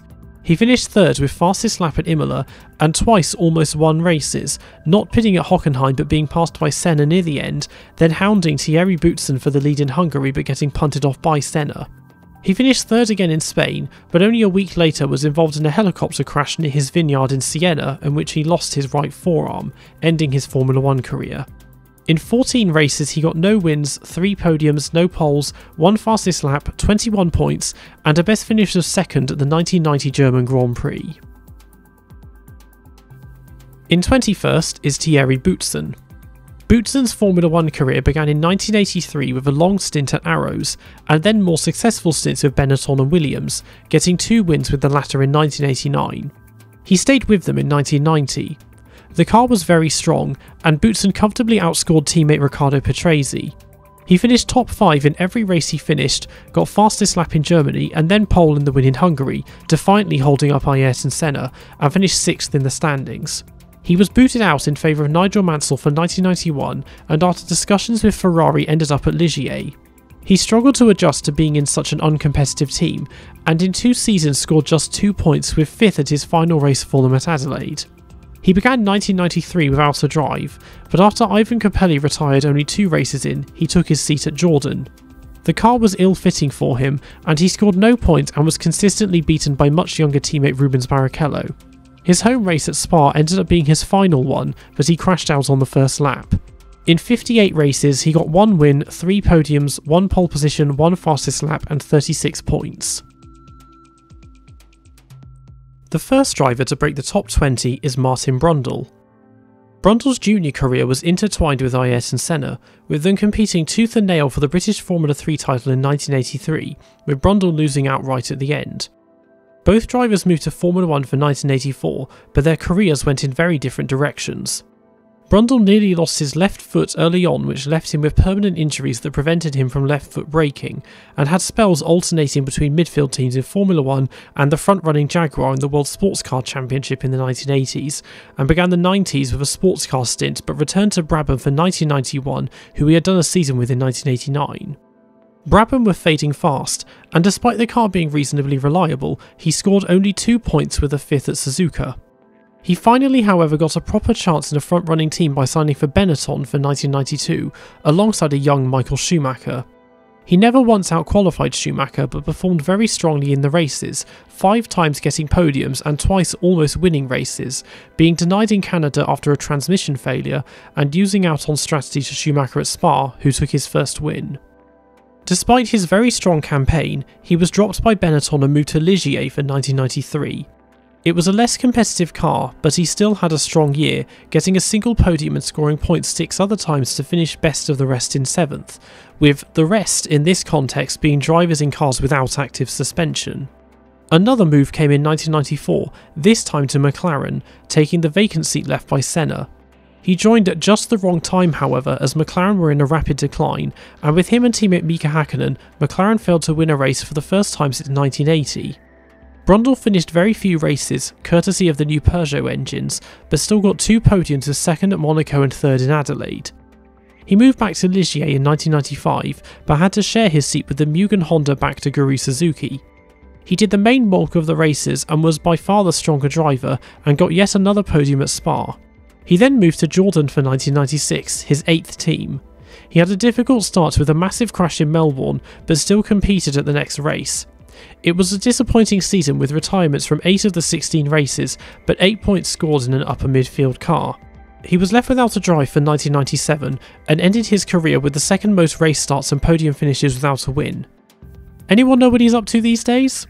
In 89 races, he got no wins, 9 podiums, no poles, no fastest laps, 84 points, and a best finish of second at the 1992 Italian Grand Prix and 1994 Monaco Grand Prix.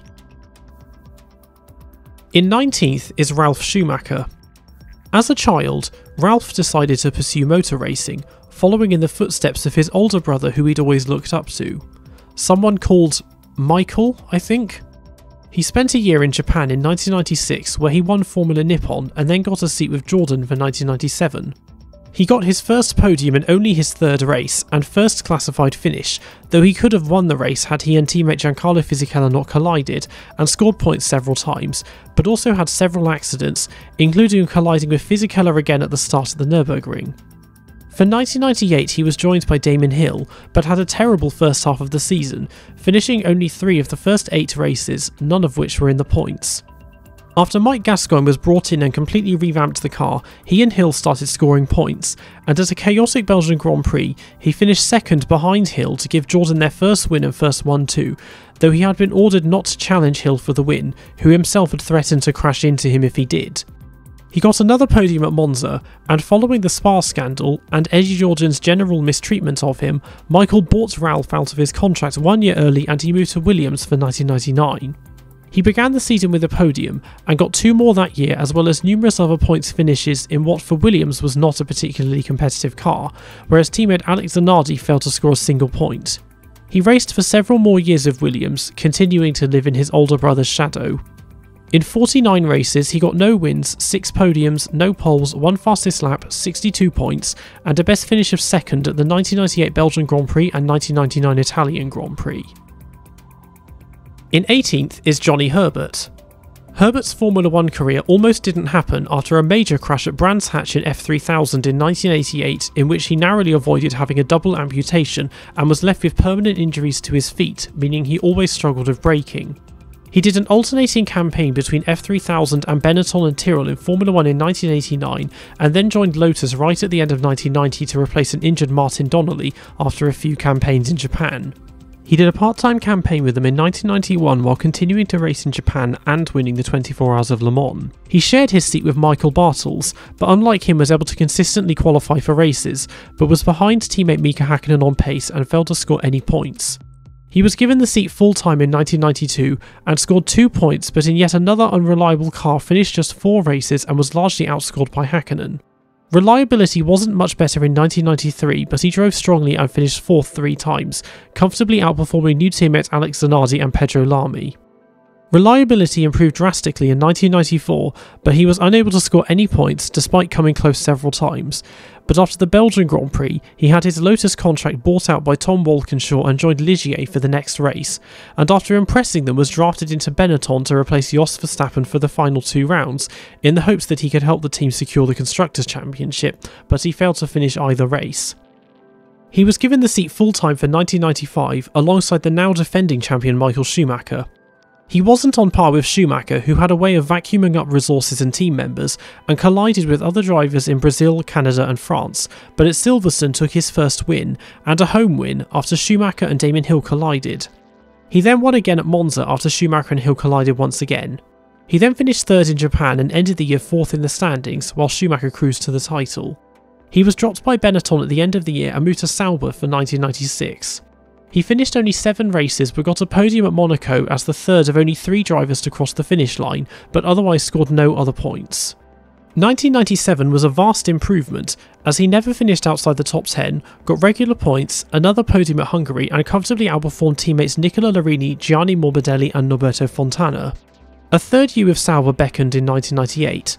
Herbert scored a point at the season opener in Australia, but despite once again never finishing outside the top 10, failed to score any more points and was comfortably outperformed by new teammate Jean Alesi, who got a podium, now having to struggle with grooved tyres which affected his feel for the car even further.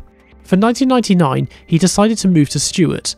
He continued to struggle here and had no answer for teammate Rubens Barrichello, who early on got a pole position and 2 podiums, but in a chaotic race at the Nürburgring, Herbert took a surprise win, and at the following round in Malaysia finished 4th in one of the few races in his Formula 1 career where he felt fully in sync with the car. He then spent a final year with Stewart when they became Jaguar in 2000. In 139 races he got 3 wins, 7 podiums, no poles, no fastest laps and 93 points. In 17th is Giancarlo Fisichella. Fisichella was made Minardi's test driver in 1995 and was then promoted to a race seat for 1996. Due to lack of sponsorship, he vacated his seat to Tasso Marquez for 2 races and then to Giovanni Lavaggi for the 11th round onwards. He secured a seat at Jordan for 1997 alongside rookie Ralf Schumacher. Now in competitive machinery, he proved his worth with several points finishes, podiums in Canada and Belgium, and almost got his first win in Germany, which was taken away by a puncture. He moved to Benetton for 1998. He got 2 consecutive second places in Monaco and Canada, and his first pole position in Austria, but despite that ended up being narrowly outscored by less experienced teammate Alexander Wurz. 1999 was much of the same, with second place in Canada once again and a smattering of points finishes, and a near win at the Nürburgring, though this time he comfortably outperformed Wurz. He remained at Benetton going into the 2000s and had stints with numerous other teams before retiring in 2009. In 57 races he got no wins, 5 podiums, 1 pole position, no fastest laps, 49 points, and a best finish of second at the 1997 Belgian Grand Prix, 1988 Monaco and Canadian Grand Prix, and 1999 Canadian Grand Prix. In 16th is Olivier Panis. Panis won International Formula 3000 in 1993 and joined Ligier on a race-by-race contract for 1994, forming a French dream team. He had a fairly strong debut season, as he finished all but 1 race, almost unheard of at that time, and also got a surprise second place at Hockenheim. He had a slightly poorer finishing rate in 1995, but never finished outside the top 10, numerous times in the points, and got another second place at the final round in Adelaide. There was little progress made in 1996, but the main highlight was his shock win at Monaco, where he had qualified 14th and drove well in the rain while most other drivers either crashed or broke down, and also timed his switch to slick tyres perfectly and won a race in which only 3 drivers saw the checkered flag. In 1997, Alain Prost bought out Ligier, and in a car designed by the former team, Panis got 2 podiums early on and after finishing second in Spain found himself third in the championship.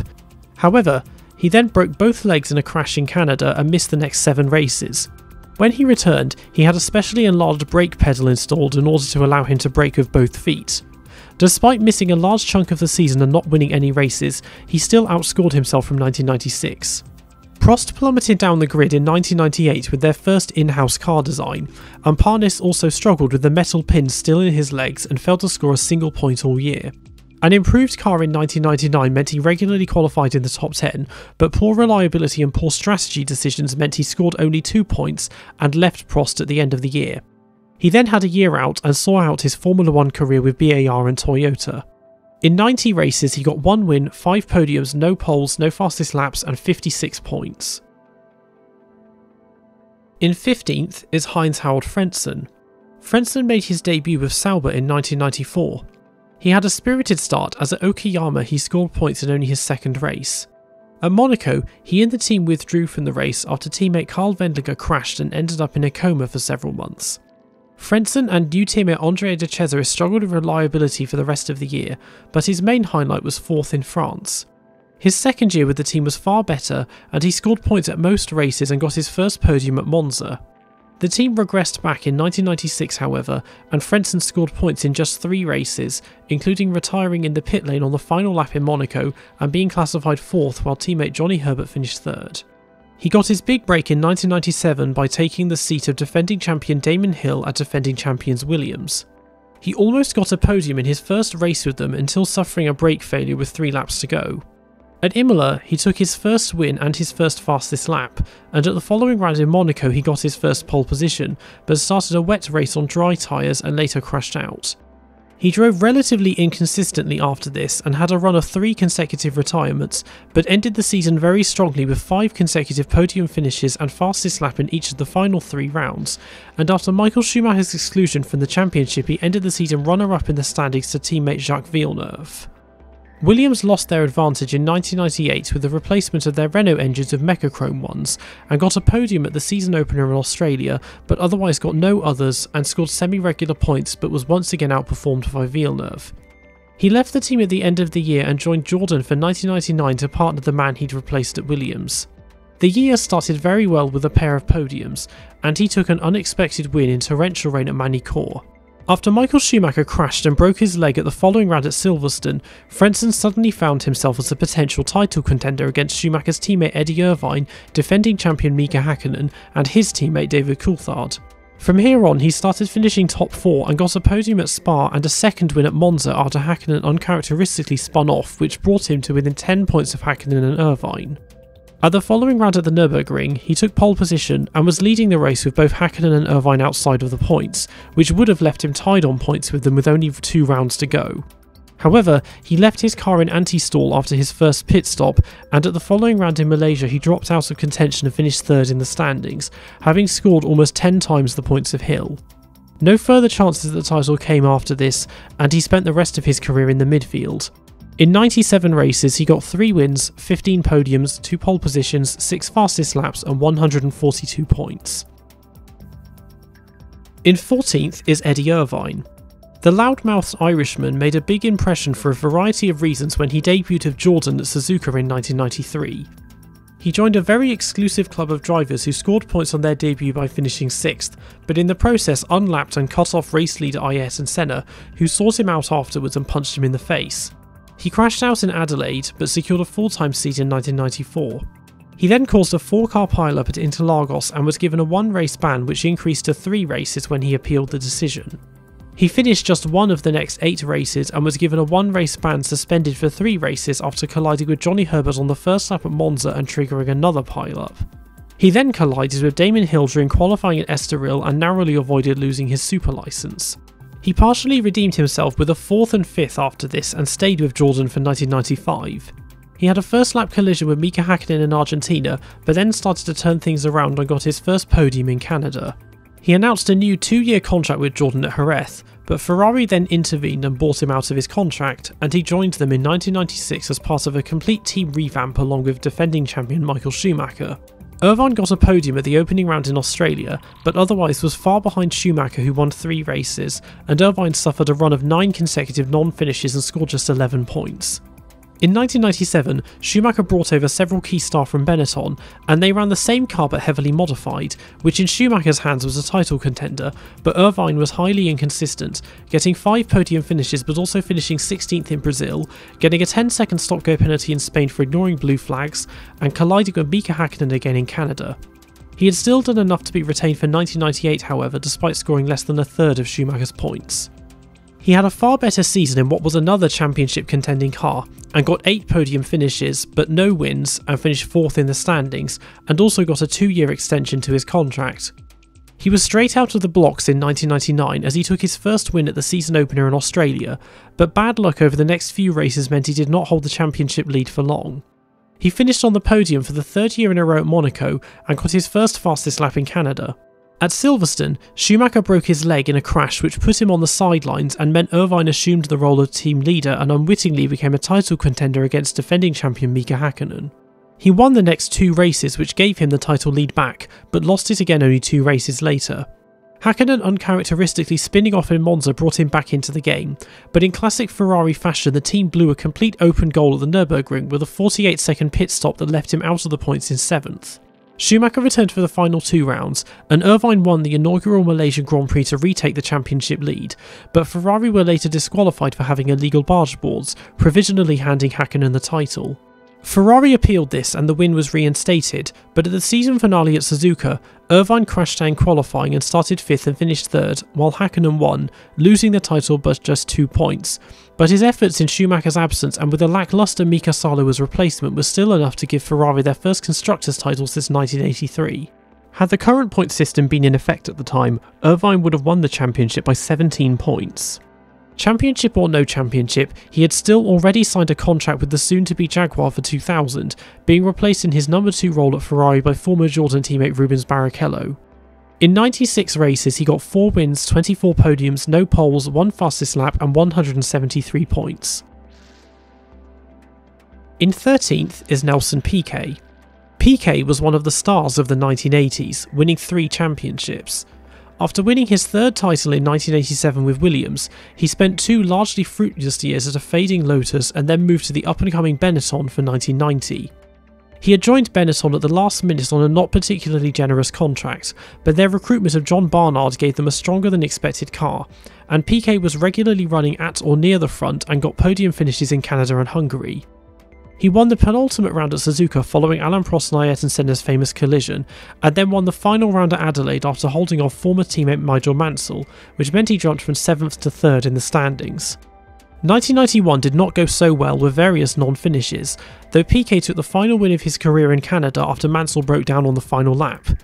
He comfortably outperformed teammate Roberto Moreno, but when he was replaced by a young Michael Schumacher from Monza onwards, he found himself being matched by him. He talked with other teams about a drive for 1992, but decided to retire, and ended his successful career as the oldest driver to race in the 90s, some 26 years older than the youngest, Esteban Tuero. In 32 races, he got 3 wins, 7 podiums, no poles, no fastest laps, and 69.5 points. In 12th is Riccardo Patrese. Patrese was the most experienced driver on the 1990 grid, and the most experienced driver in Formula 1 history, having been in the sport since 1977. It was his 3rd year with Williams, having joined them just at the start of their post-turbo era slump, though he still got several podium finishes and a pole position. Only 3 races in at Imola he took his first win in 6.5 years, and for the rest of the season regularly scored points and got several fastest laps, and at Silverstone became the first driver to achieve 200 Grand Prix starts, but was outscored by teammate Thierry Boutsen. For 1991 he was joined by Nigel Mansell, and they had a much improved car, which was fast but had teething problems with the new semi-automatic transmission. Patrese got 4 pole positions and 2 wins, though Mansell got 5 wins and outscored him by 19 points, and Patrese finished 3rd in the standings, behind Mansell and Ayrton Senna. The team used a B-spec model in 1992 that was complete with traction control, launch control, active suspension and onboard telemetry, and Patrese and Mansell were untouchable. Patrese himself preferred the less autonomous feel of the A-spec car and was completely outmatched by Mansell and finished 2nd to him 6 times. He got his first pole position at Hungary, but spun off and later broke down, and took his sole win at the penultimate round at Suzuka, whereas Mansell won 9 races, including having one handed to him by Patrese, and cruised to the title. Patrese narrowly finished runner-up in the championship with just over half of Mansell's points. With the threat of drivers such as Prost and Senna trying to join the team for 1993, Patrese left and instead joined Benetton. Here, however, he struggled as he did not get on with Flavio Briatore, was not impressed with a far less technologically sophisticated car than what he had enjoyed at Williams, and was being consistently outperformed by his far younger and less experienced teammate Michael Schumacher. Schumacher never finished outside the podium and won a race, whereas Patrese got just 2 podium finishes and scored less than a third of Schumacher's points. At the end of the year, the only team offering him a drive for 1994 was midfielders Ligier, and so after a 16-year career, he decided to retire on 256 race starts, a record he would hold for the next 15 years. In 64 races, he got 3 wins, 19 podiums, 5 pole positions, 10 fastest laps, and 152 points. In 11th is Rubens Barrichello. A protege of Ayrton Senna, Barrichello made his Formula 1 debut with Jordan in 1993. In only his 3rd race, held at Donington, he came within a few laps of finishing 4th before running out of fuel. He put in consistently strong drives all year and walked all over his numerous teammates, including the experienced Thierry Boutsen, but poor reliability meant it wasn't until the penultimate round at Suzuka that he scored his first points. He started 1994 incredibly strongly by finishing 4th at Interlagos, and then got his first podium at Okayama, which put him 2nd in the standings. At Imola, however, he suffered a major crash in practice and missed the race, which claimed the life of his mentor Senna.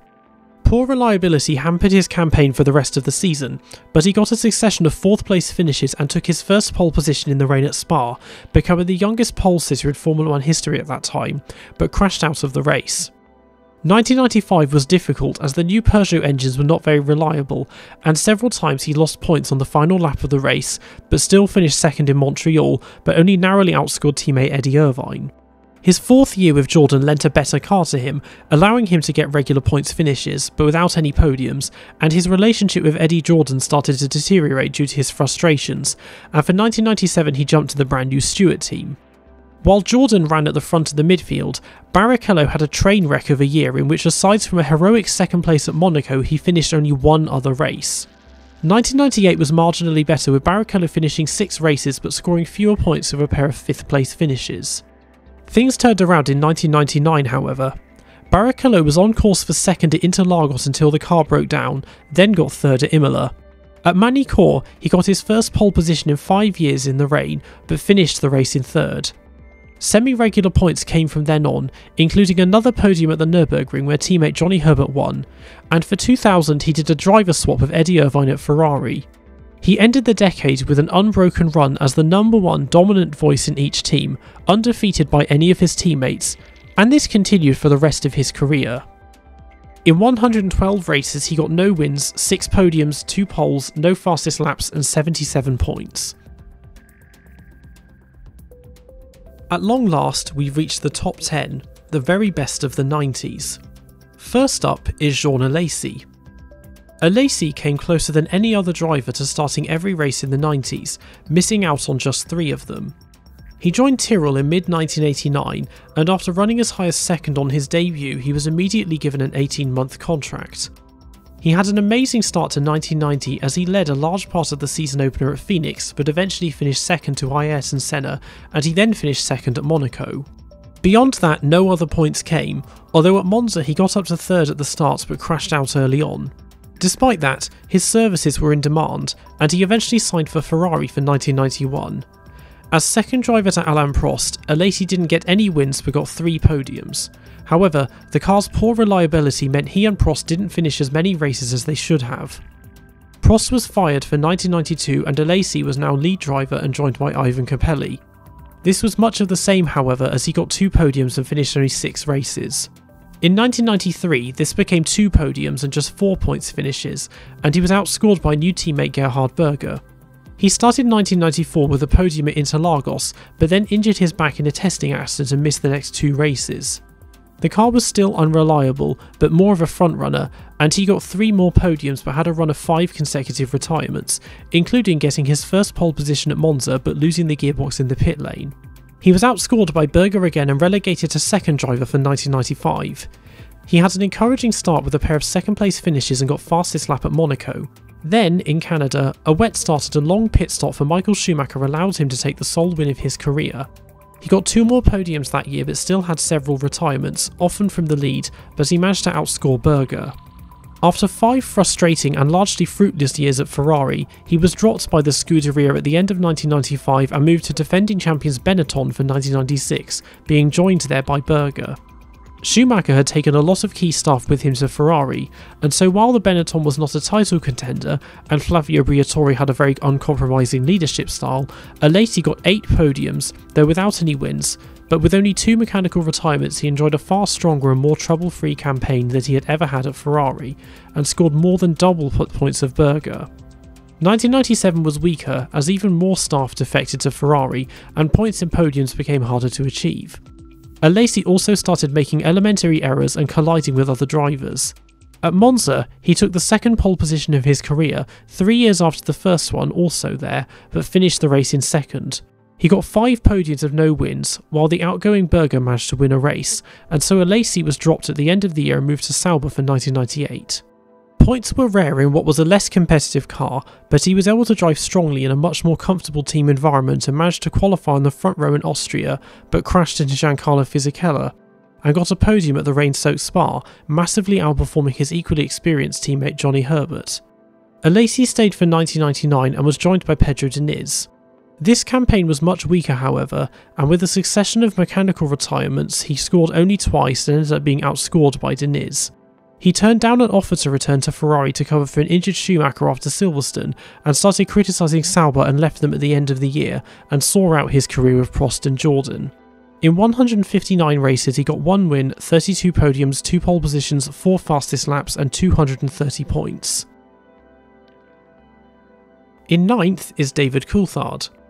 Coulthard had an exemplary junior career, and was made Williams test driver in 1993 while racing in International Formula 3000. Following Ayrton Senna's death at Imola in 1994, he was unexpectedly promoted to a race seat, in the second fastest car on the grid. After only 2 races he was swapped out for Nigel Mansell, but was brought back a race later. He didn't get his first podium until Portugal, and was then replaced by Mansell again for the final 3 races. He attempted to get out of his 3-year contract with Williams early and joined McLaren for 1995, but Williams brought this to the Contract Recognition Board, who ruled in their favour, and he was forced to stay with them. He had a rocky start with 4 retirements in the first 6 races, though he did get his first pole position in Argentina. Following this came 4 consecutive podiums, and then 4 consecutive pole positions with 3 podium finishes, one of which was his first victory in Portugal, and managed to finish 3rd in the standings. He did manage to move to McLaren for 1996. He had a fairly weak campaign, however, with only 2 podium finishes, finished outside the points 3 times and was massively outscored by teammate Mika Häkkinen. 1997 started strongly off the bat, with Coulthard winning the season opener in Australia. Beyond this, however, poor reliability and inconsistent pace meant he scored just 4 points until the 13th round at Monza, where he took his second victory, and ended the season with 2 second places, including making way for Häkkinen at Jerez, who took his first win, but managed to outscore him. Things changed in 1998 as Coulthard and Häkkinen had a front-running car, courtesy of Adrian Newey. They qualified on the front row at the season opener in Australia, but despite leading most of the race, Coulthard had to give the win up to Häkkinen due to a pre-race agreement that whoever led at turn 1 would take the win.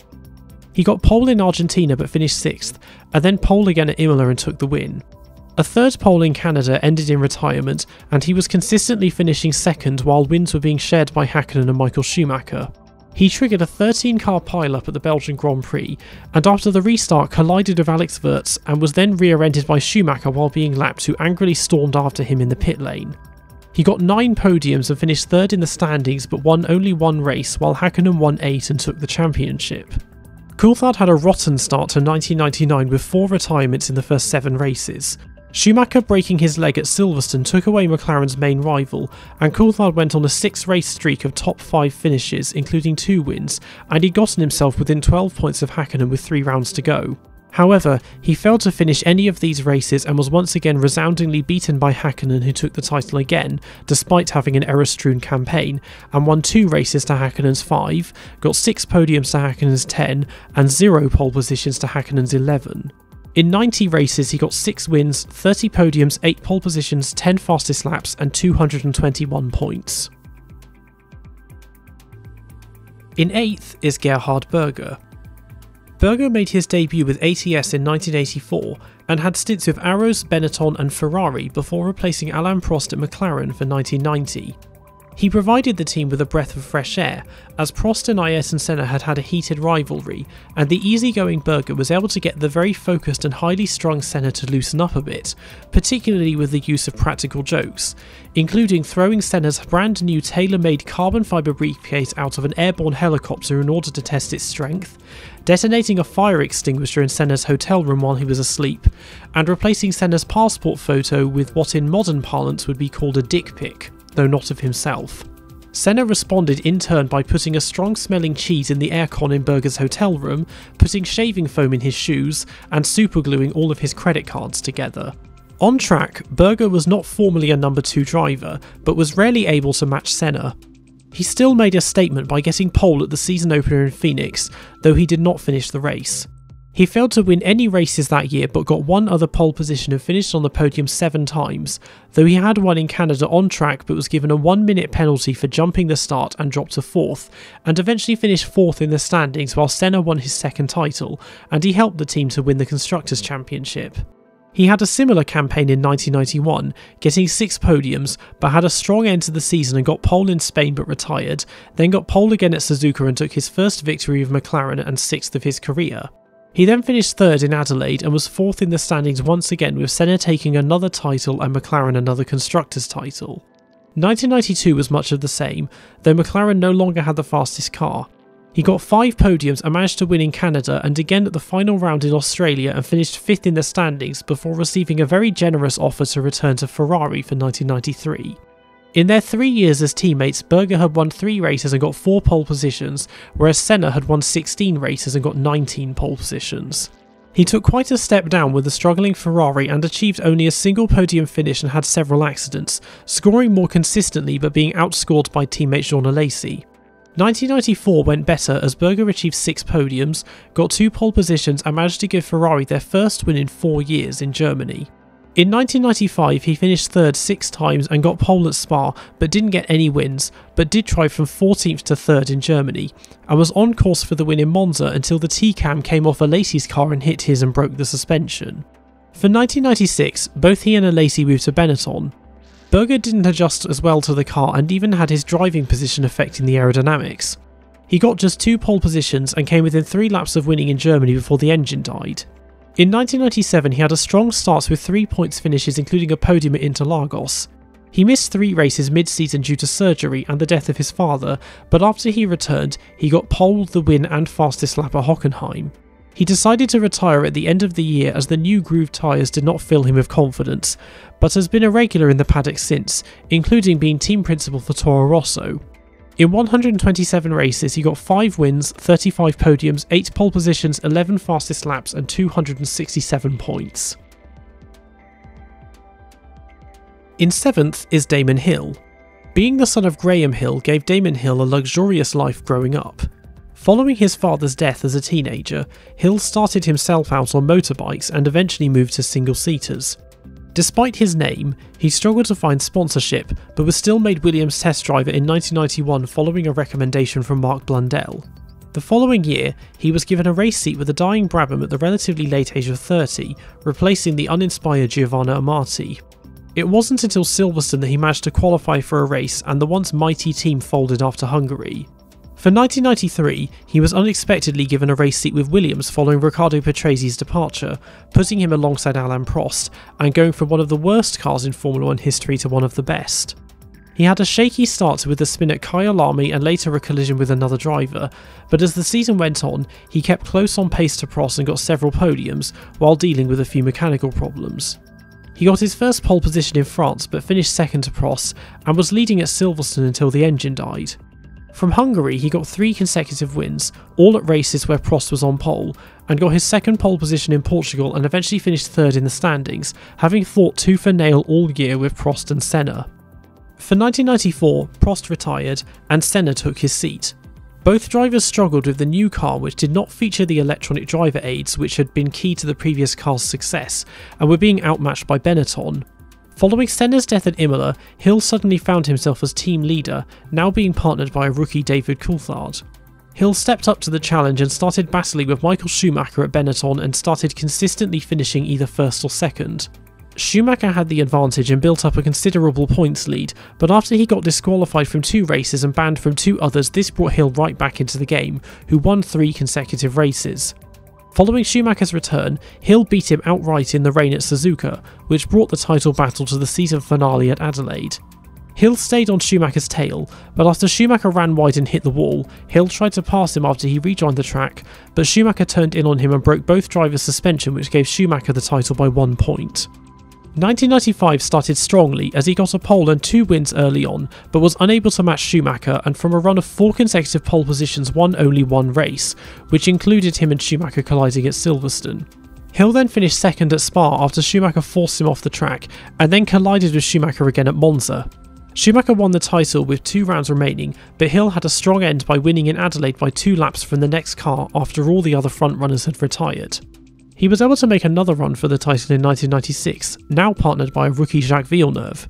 With Benetton falling behind and Schumacher moving to Ferrari, Hill was able to win 4 of the first 5 races. He never qualified off the front row and took 4 more wins, and despite a small challenge from Villeneuve, emulated his late father by taking the title.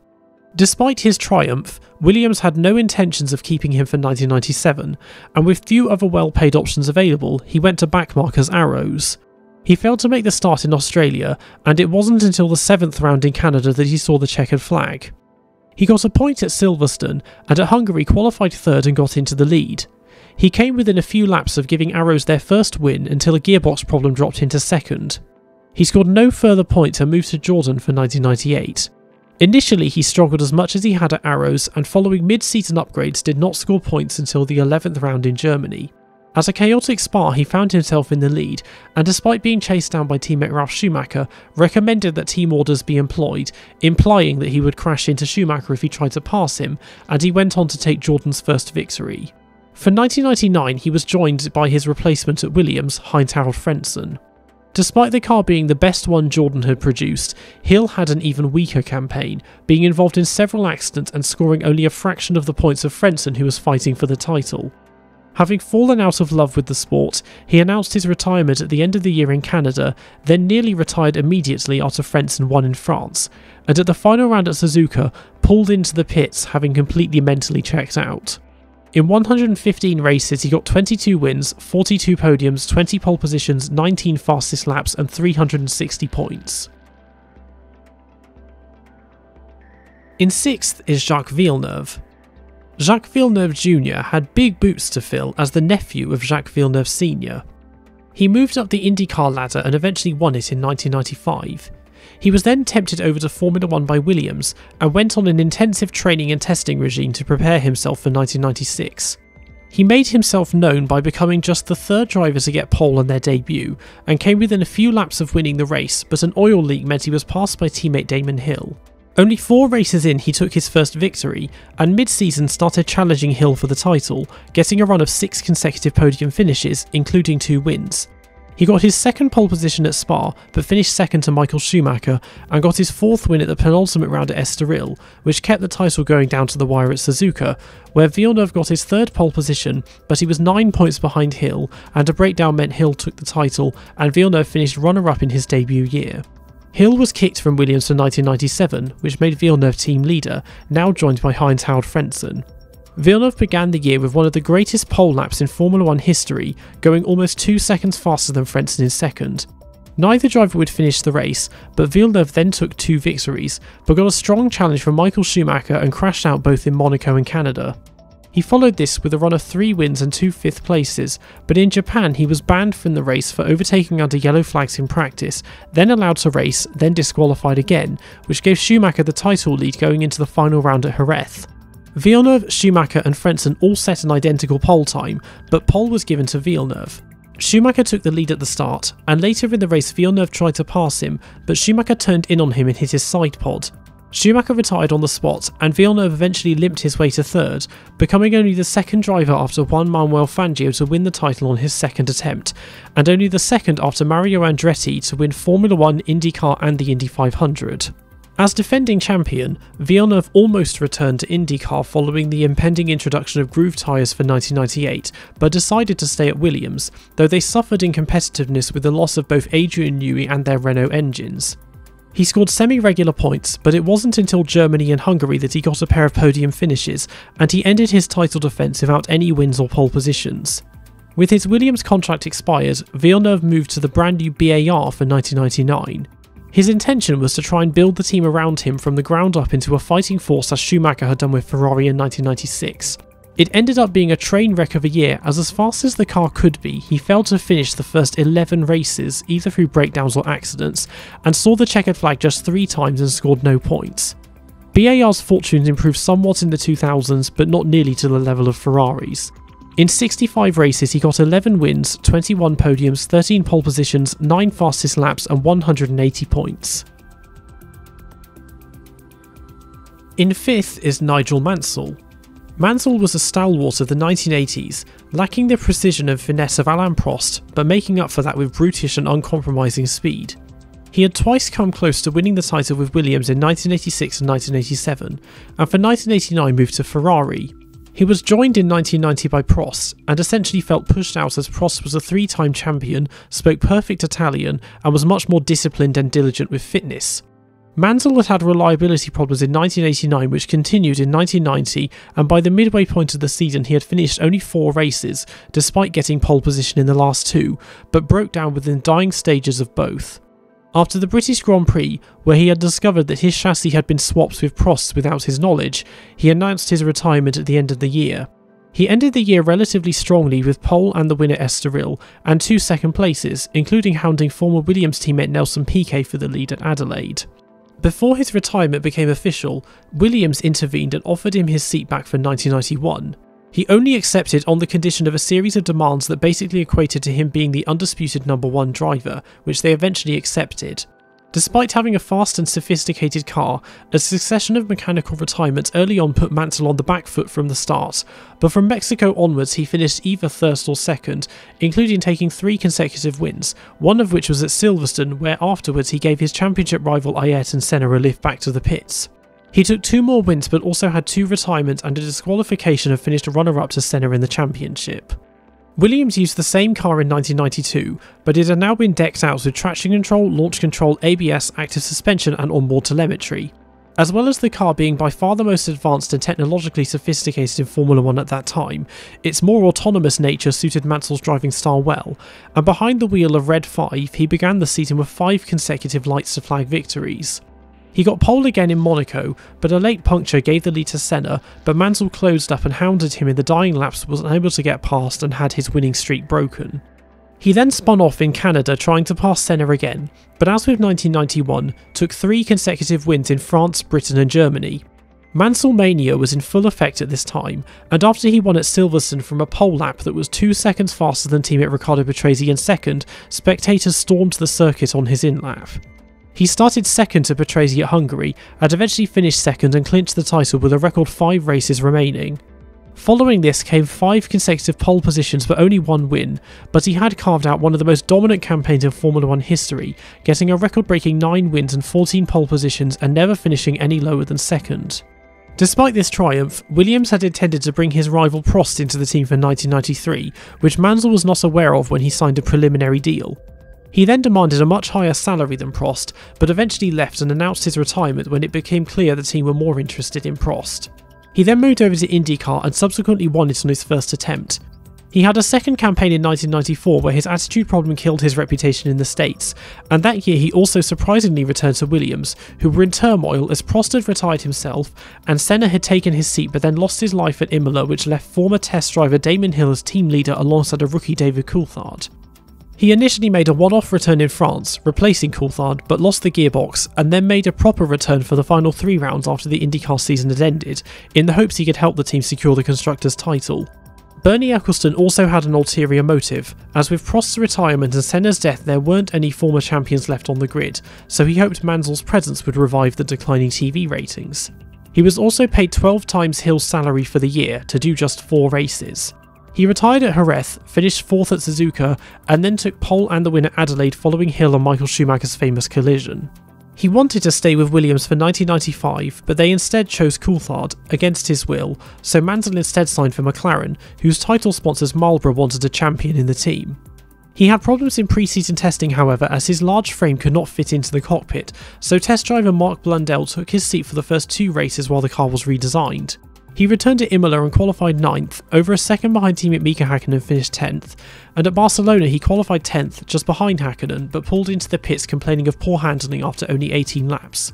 Clearly unimpressed with the car, he then announced his retirement for the 3rd time, but this time for good. In 54 races he got 16 wins, 27 podiums, 20 pole positions, 17 fastest laps and 230 points. In 4th is Alain Prost. Prost was the man to beat in the 1980s, winning 3 championships and coming within 16 points of winning 4 more, gaining the nickname The Professor for his refined and calculated racing style, sacrificing qualifying pace for race pace and valuing consistency over taking risks. 1989 had ended in controversy as he had collided with teammate Ayrton Senna at Suzuka, and following Senna's questionable disqualification, Prost won his 3rd title. It was clear that he and Senna could no longer work together, so for 1990 he did a seat swap with Gerhard Berger at Ferrari. He immediately established himself as team leader, much to the chagrin of teammate Nigel Mansell, and by the halfway point of the season had taken 4 wins, including from 13th in Mexico, and found himself in a title battle with Senna for the 3rd year in a row. From here on, he found himself struggling to top Senna on track, and at the penultimate round at Suzuka qualified 2nd behind Senna. Prost's grid slot was on the clean side of the track however, against Senna's will, and Prost took the lead at the start, but Senna then wiped them both out at turn 1 and secured the championship for himself. Prost stayed at Ferrari for 1991 but had driven out Mansell, who was replaced by a young Jean Alesi. Ferrari had taken a serious step back with their car, and Prost failed to win any races and got only 5 podium finishes. He had a run of 3 consecutive retirements mid-season and was not coy about his opinion of the car, saying that a truck would be easier to drive, and his contract was terminated before the final round, and Ferrari paid him a large bribe to not drive for anyone else. So he sat out 1992, but managed to take new champion Mansell's seat at Williams for 1993. Senna had also wanted to join, but Prost had a clause in his contract preventing Senna from being his teammate. Williams had dominated 1992 with an incredibly sophisticated and drivable car, and went even further in 1993. The car was not particularly suited to Prost's driving style, but this did not prevent him winning 7 of the first 10 races and getting pole position in 9 of them. He got pole position in the next 3 races, but mechanical problems meant he finished 12th at Hungary and Monza, and a pit miscommunication left him 3rd at Spa. He finished 2nd at Estoril, which was enough for him to seal his 4th title, and he announced his retirement at the end of the year as his anti-Senna clause only lasted for 1 year, and he knew there would be little he could do to prevent him joining the team, though they did later reconcile, and Prost acted as a pallbearer at Senna's funeral. In 46 races, he got 12 wins, 26 podiums, 13 pole positions, 9 fastest laps, and 204 points. In 3rd is Mika Hakkinen. Hakkinen had an impressive junior career, winning Nordic Formula Ford, the Formula 3 Super Prix, and British Formula 3. After doing a test with Benetton, he signed with Lotus for 1991. He impressed on his debut by qualifying 13th at Phoenix, with teammate Julian Bailey failing to qualify, but didn't finish the race. He scored his first points at the 3rd round at Imola, but scored no more afterwards, and also failed to qualify in France. 1992 started in a similar fashion with a point early on, followed by a slump of 3 retirements and another failure to qualify. With the introduction of a new car came regular points finishes, but he decided to leave Lotus at the end of the year, initially planning to go to Williams. Lotus, however, threatened to veto this as Williams had not yet lodged an entry for 1993. He visited Ligier but eventually signed with McLaren, having to go through the contract recognition board to make it official. He had a race seat initially but was demoted to test driver with the arrival of Michael Andretti, but after Andretti retired from Formula 1 following Monza, Hakkinen raced in the final 3 rounds and got his first podium at Suzuka. He got the seat full-time in 1994 but had a difficult campaign as he got 2 third places in the first half of the season but didn't finish any other races. At the second of these, at Silverstone, he collided with Rubens Barrichello on the final lap but still finished 3rd, but was given a 1-race ban suspended for 3 races. At the following round in Germany, he hit David Coulthard at the start and then took out 5 other cars, so the ban came into effect from the following round in Hungary. Upon his return, he got a career-best 2nd and 4 consecutive podium finishes and outscored teammate Martin Brundle, ending the season on a high note. In 1995, he once again endured numerous retirements, but was fast enough to score when finishing races, and got 2 podiums after the summer break. A bout of appendicitis meant he missed the Pacific Grand Prix, and at the season finale at Adelaide, a tyre failure meant he hit a concrete wall at 120 mph and sustained a severe skull fracture and had to be resuscitated twice. He was in hospital for 2 months and eventually made a full recovery, but was left deaf in one ear. He entered 1996 as the senior driver, partnering David Coulthard. Previous reliability problems had largely been sorted out, and he was a regular point scorer and got 4 podiums in the latter stages of the season and comfortably outscored Coulthard, but they did collide at the penultimate round in Portugal. 1997 began with a podium, while Coulthard won the race. Hakkinen scored points in the next 3 rounds, but following this came a slew of retirements, and over the next 10 rounds all he got was a single podium in Germany. He got his first pole position at the Nürburgring but did not finish the race, then got 4th at Suzuka, but at the season finale at Jerez took his first win following Michael Schumacher and Jacques Villeneuve's collision. Major technical changes and the acquisition of Adrian Newey meant McLaren finally had a front-running car again in 1998. Hakkinen began the season with consecutive lights to flag victories. He lost out to Schumacher in Argentina, then lost the gearbox in Imola. He followed this up with 2 more lights to flag victories, lost the gearbox again at the start in Canada, and got pole in the next 2 races, but both were won by Schumacher.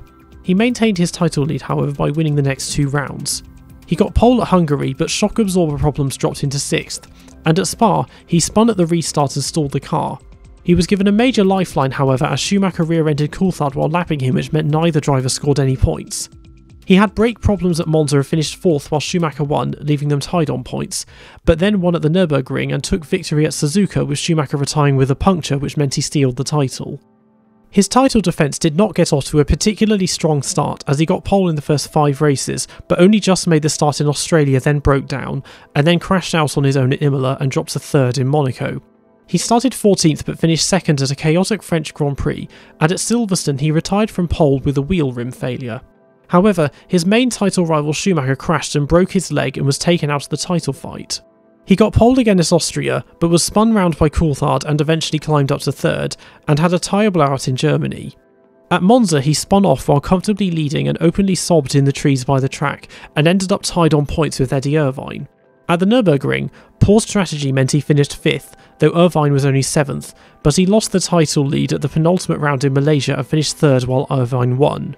He had briefly sealed the championship after Irvine's disqualification, which got overturned, but by winning at the season finale at Suzuka with Irvine 3rd, he managed to successfully defend the title, though he would not do so again. In 128 races, he got 14 wins, 37 podiums, 21 pole positions, 13 fastest laps, and 294 points. In second is Michael Schumacher. Schumacher's junior career was brief, and at the end of it he made the unusual decision to abandon single-seaters and join the Mercedes program in the World Sports Car Championship, with the aim being to increase his physical and mental strength by running long races. He was midway through a difficult second campaign in 1991 when a vacancy appeared at Jordan following Bertrand Gachot's unexpected incarceration. Mercedes paid Jordan $150,000 for him to drive for them, and he debuted at the Belgian Grand Prix. He had never driven at Spa before, but learnt it by cycling round on a fold-up bike, and then managed to qualify a stunning 7th, matching Jordan's season's best, almost 8 tenths faster than his highly experienced teammate Andrea de Cesaris. He gained 2 places at the start, but the clutch then died going through Raidillon. Schumacher's services were now much in demand, and he was pursued by Benetton, who managed to snatch him up for the next round as he was driving for Jordan on an ad hoc basis with no formal contract signed. His new teammate was 3-time champion Nelson Piquet, and he was able to match him on pace, and following 2 retirements in the final 2 rounds, scored 4 points in the final 5 rounds to Piquet's 6. Piquet retired in 1992 and Schumacher got a full-time seat and was joined by Martin Brundle. In only the second round he managed to achieve his first podium with 3rd in Mexico City. He made a habit from then on of finishing top 4 in a much less sophisticated car than those of rivals Williams and McLaren, and at Spa, a year after his debut, he took his first win after a clever strategy upon noticing Brundle's wet tyres blistering on the dry track, and also got his first fastest lap. He managed to finish 3rd in the standings, almost taking 2nd from Riccardo Patrese. Patrese then joined him at Benetton for 1993. An attempt had been made by the Mercedes-backed Sauber to have Schumacher drive for them in their debut season, but Schumacher chose to stay at Benetton. Benetton now had all the electronic driver aids of their rivals, and Schumacher saw the podium every time he finished and was frequently battling with Senna at McLaren, but unable to match the unstoppable Williams of Prost. He also had a few crashes and several mechanical retirements, but took his second career win at Estoril and finished 4th in the standings, with more than double the points of Patrese. In 1994, having dispatched of several much older and much more experienced drivers, Schumacher was now team leader at Benetton alongside a rookie Jos Verstappen. Electronic driver aids were banned, which massively advantaged Benetton, whose cars had never been so dependent on them as Williams. Schumacher took easy wins in the first 2 races, at the behest of Senna, who was now struggling at Williams, and was convinced that the B194 still had traction control. At Imola, Schumacher witnessed Senna's fatal accident firsthand and took another win. Senna's absence gave him his first career pole and then win at Monaco, and at Barcelona he was leading until the car got stuck in 5th gear, but he was still able to finish 2nd, having had his winning streak broken by Damon Hill. 2 more wins came after this, but at Silverstone he was disqualified for overtaking Hill on the formation lap and then failing to serve his penalty in time, and also given a 2-race ban. He had his first retirement in Germany with an engine failure, took another win in Hungary, then at Spa he won but was disqualified for excessive wear on the car's skid block, and then served his 2-race ban. All 3 races were won by Hill, which destroyed Schumacher's advantage. He returned at Jerez and won from pole, and then finished 2nd in the rain to Hill at Suzuka, leaving him just 1 point ahead. At the season finale in Adelaide, Schumacher qualified 2nd behind Hill's teammate Nigel Mansell, but took the lead at the start. Midway through the race, with Hill on his tail, Schumacher ran wide and hit the wall. After rejoining, Hill tried to pass him at the next corner, but Schumacher turned in on him and they locked wheels, which put Schumacher on 2 and into the wall. Hill tried to carry on but retired in the pit lane with broken suspension, and Schumacher won his first title from behind the catch fencing. Very few people believed this move was by accident. Before Formula 1, Schumacher had had notable collisions of Mika Hakkinen at the Macau Grand Prix in 1990 and of Derek Warwick at the Nürburgring in 1991, with Schumacher being the beneficiary of both. In normal conditions, he had had the fastest car at every single race, one which his three teammates could never get to grip with, but through his own actions had made the title battle much more arduous than it needed to be. In 1995, he had now cemented himself into the team and had a way of vacuuming up all the resources and support from the team, much to the chagrin of teammate Johnny Herbert. He was battling with Damon Hill once again, but did not find it so easy this time. Hill had the advantage in qualifying, as Schumacher achieved only 4 pole positions all year, but Schumacher was much stronger on race pace and won 9 of them. Schumacher did not like driving the car and found it difficult to handle, but had his job made much easier by Hill making numerous errors, most notable of which was him clumsily colliding with Schumacher at Silverstone and Monza. At Spa, Schumacher put on a wet weather masterclass and won from 16th on the grid, but received a one-race suspended ban for blocking Hill several times at high-speed corners such as Raidillon and Blanchimont. Nevertheless, he secured his second consecutive title with victory at Okayama with 2 rounds remaining. In 1996, he decided to leave Benetton and join Ferrari. Ferrari had been in a significant slump for the past 5 years, and Schumacher believed he could reinvigorate the team and make them a fighting force once again. He was joined by Eddie Irvine, and both of Ferrari's drivers Jean Alesi and Gerhard Berger went to Benetton. Schumacher had a car that was competitive but unreliable. He got a few podiums early on, then 2 consecutive pole positions, losing out to Hill at Imola and finishing second and then crashing out early on at Monaco. He took his first win with Ferrari at Barcelona, where in heavy rain he had a poor start but took the lead on lap 13 and was lapping some 2 seconds faster than the rest of the field and won by 45 seconds. Consistency was difficult as he failed to start from pole in France, sandwiched between 2 retirements, and got pole at Hungary but had a throttle problem. He took a second and third win after this, more than Ferrari had achieved in the previous 5 seasons, and finished third in the standings. For 1997, he managed to lure over Ross Brawn and Rory Byrne from Benetton, and with team principal Jean Todt forms his iconic dream team. They ran the same car, but it was extensively modified. Early on, he found himself bested by Jacques Villeneuve and Williams, and also crashed into Rubens Barrichello on the first lap in Argentina. He took a storming victory in Monaco, however, and back-to-back lights-to-flag victories in Canada and France, and took the lead in the championship. He put on another wet weather masterclass at Spa and won from third, having got a lead of over a minute in under 10 laps. However, poor showings in Italy and Austria and a first lap collision with his brother Ralph at the Nürburgring gave the championship lead back to Villeneuve with 2 rounds remaining. He took his 5th win of the year at Suzuka, while Villeneuve was disqualified, giving Schumacher a 1-point lead going into the final round at Jerez. Here, he set an identical pole time to both Villeneuve and his teammate Heinz-Harald Frentzen, but started second. He took the lead at the start, however later on a coolant leak meant Villeneuve closed up to him, and when trying to pass, Schumacher turned in on him and hit Villeneuve's left side pod with his front right tyre, breaking his suspension and taking him out of the race. Unlike in 1994, Villeneuve limped home to third and took the title, and Schumacher was later excluded from the championship, but still kept his wins and career points. In 1998, Ferrari found McLaren as their main rivals rather than Williams. Schumacher fell behind Mika Hakkinen initially after an engine failure in Australia and crashing into Alex Wurz at Monaco. Mid-season upgrades allowed him to win 3 races in a row.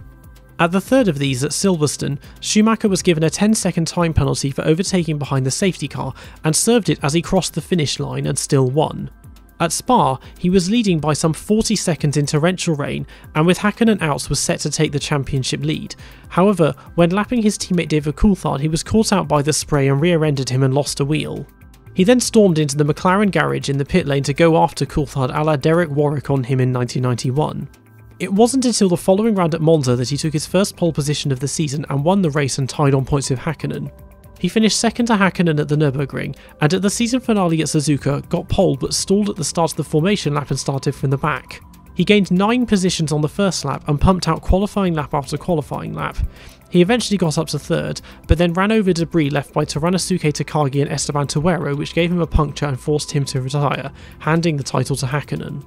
1999 started stronger, and he took the title lead early on with consecutive wins at Imola and Monaco, while Hakkinen and McLaren dealt with mechanical gremlins. He got his first pole in France, but crashed out and handed the win and the title lead to Hakkinen.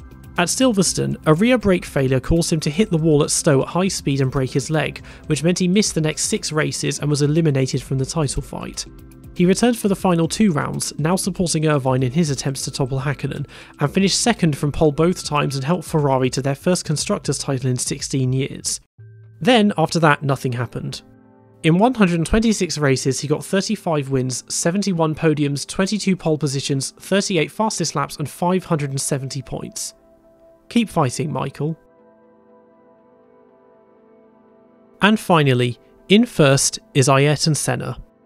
Senna carved out what has since become the typical junior career trajectory, spending several years in karts and then dominating Formula Ford, Formula 3 and winning the Macau Grand Prix before entering Formula 1 in 1984. By the end of the decade, he had cemented his status as a legend of the sport, having won the title in 1988 but also enduring a bitter rivalry with McLaren teammate Alain Prost, which saw them collide at Suzuka in 1989 and Senna be given a very questionable disqualification which handed Prost the title. Prost left the team for 1990 to move to Ferrari, and for Senna's third year at McLaren he was joined by Gerhard Berger, who was able to lower the temperature at the team and get Senna to relax and come out of his shell through the use of elaborate practical jokes. Senna, ever an excellent qualifier, got pole at 4 of the first 5 races of 1990 and won 3 of them, having led it into Lagos but colliding with former Lotus teammate Satoru Nakajima when lapping him and dropping to 3rd, and breaking a wheel rim at Imola. Following a puncture in Mexico City, Senna went on a run of 7 consecutive podiums, including 3 wins, but was getting a strong challenge from Prost, as strong as Senna was in qualifying, he was weaker on race pace. At Barcelona, Senna suffered a crucial radiator failure, and with Prost winning, was 9 points behind with 2 rounds remaining. At Suzuka, Senna got pole with Prost in second.